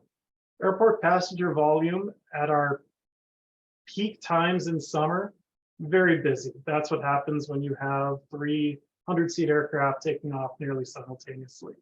Peak volume is a challenge to handle, but our historical daily peaks are really right about average. The passenger profile has changed. And are we busier than ever in the summer? I see this a lot when I deal with noise complaints, interaction with residents. Our summer operations are historically low, whether you break them down by month, day, or peak hour. So that is the presentation, statistical presentation. And I hope that is some better news for the commission. Are there any questions on that before I move into the personnel report? Yeah, let's stop there if we could for a second. There's a lot to digest. Very interesting on the report, but we sort of went right from the manager's, the other part of your report. And before we go on, I just want to make sure, did anybody have any questions or comments or on any of the items that Mr. Carver had covered, keeping us updated on what's going on? All right, just want to make sure. And then go ahead, Mr. Bushkarian. It's a great analysis. I thought the chart was easy to understand, and it was a good summary for me about where we're headed. I think it is good news. Agreed. Appreciate that, putting that together. Anyone else have anything further?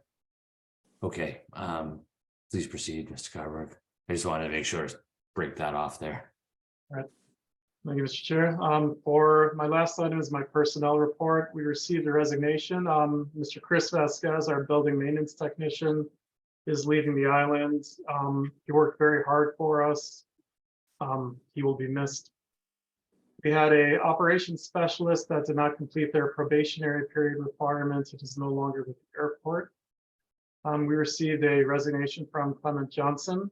He is a current custodian and former FBO customer service representative, and he will also be leaving this month. I will miss him greatly as well. And then I have some good news. We have a new hire. Sergio Rivera has been promoted from a seasonal ramp employee to a full-time operations specialist. And that concludes my report. Thank you. Anybody have any questions? Okay, we'll move on to commissioners' comments. Any commissioners' comments? No. Hearing none. Public comment? No one's waving their hands at me. And so I would entertain a motion to go into executive session per chapter 30, general law, Mass General Law, chapter 30A, section 21A, to review the executive session minutes enumerated on the agenda for review and possible release. To discuss strategy with respect to collective bargaining, where the chair has determined open session may have a detrimental effect on the bargaining position of the Airport Commission. To discuss strategy with respect to litigation regarding Walsh, where the chair has determined an open session may have a detrimental effect on the litigating position of the Airport Commission. The strategy with respect to litigation regarding potential claim for damages regarding 3 and 5 Evergreen Road, where the chair has determined an open session may have detrimental effect on the litigating position of the Airport Commission. And clause 3, to determine strategy with respect to pursuing legal claims against manufacturer of PFAS and other potential sources of PFAS, where the chair has determined an open meeting may have a detrimental effect on the litigating position of the airport not to return to open session. Is there such a motion? We have a Walter on the screen with his hand up. I don't know what he wants. I couldn't see that. Mr. Flaherty.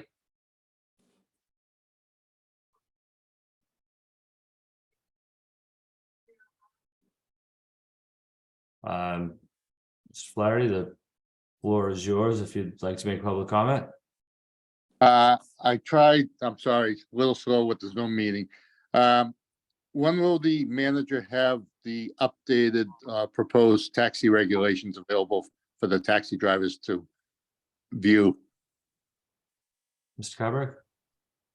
We have, they're available in the packet for this meeting. We will also attempt to send them out by the end of the week to all of our registered taxi holders, as well as our contact with the Taxi Association. And will your next meeting be an in-person meeting, since I'm sure that many taxi drivers will be interested in the rules and regulations and Uber and Lyft changes? It's a good question. I sort of had just said that if we thought we would have a public, meeting to engage with the public, how does the commission feel about the next meeting as a hybrid? Or should we stay remote? I'll open that up. And I think it's a fair point. Ms. Topham? I would be for it if we feel we're going to have people. I think it's better for them to speak in person and with us to respond. I would agree. We'll get together in some time. I'm okay with a hybrid meeting. And Mr. Carberg, any concerns? I don't have any concerns. I know that we're a little rusty at it, so I think we might just ask for your patience at the beginning of the meeting while we relearn some of those ropes. Mr. Marks, Ms. Planzer, thoughts? Yeah, I think it's fine to go ahead and do that. I think it makes sense, like you said. expect people to be there. You agree? I agree. Great. Yeah. Okay. Thanks for that comment, Mr. Flaherty. We appreciate that. Okay, my wife or I will try to get a number of people that are interested in attending that meeting to give you a heads up prior to the meeting. Sure. Thank you. If you have concerns, No. please do let us know or suggestions where, we welcome the input. All right, then, thank you. Good night. Okay. Mr. Buscarin. I move we go into executive session. Second, Okay. Ms. Topham, how do you vote? aye. Ms. Planzer, Aye. Mr. Marks, Aye. Mr. Buscarin? Aye. And chair votes aye. Thank you.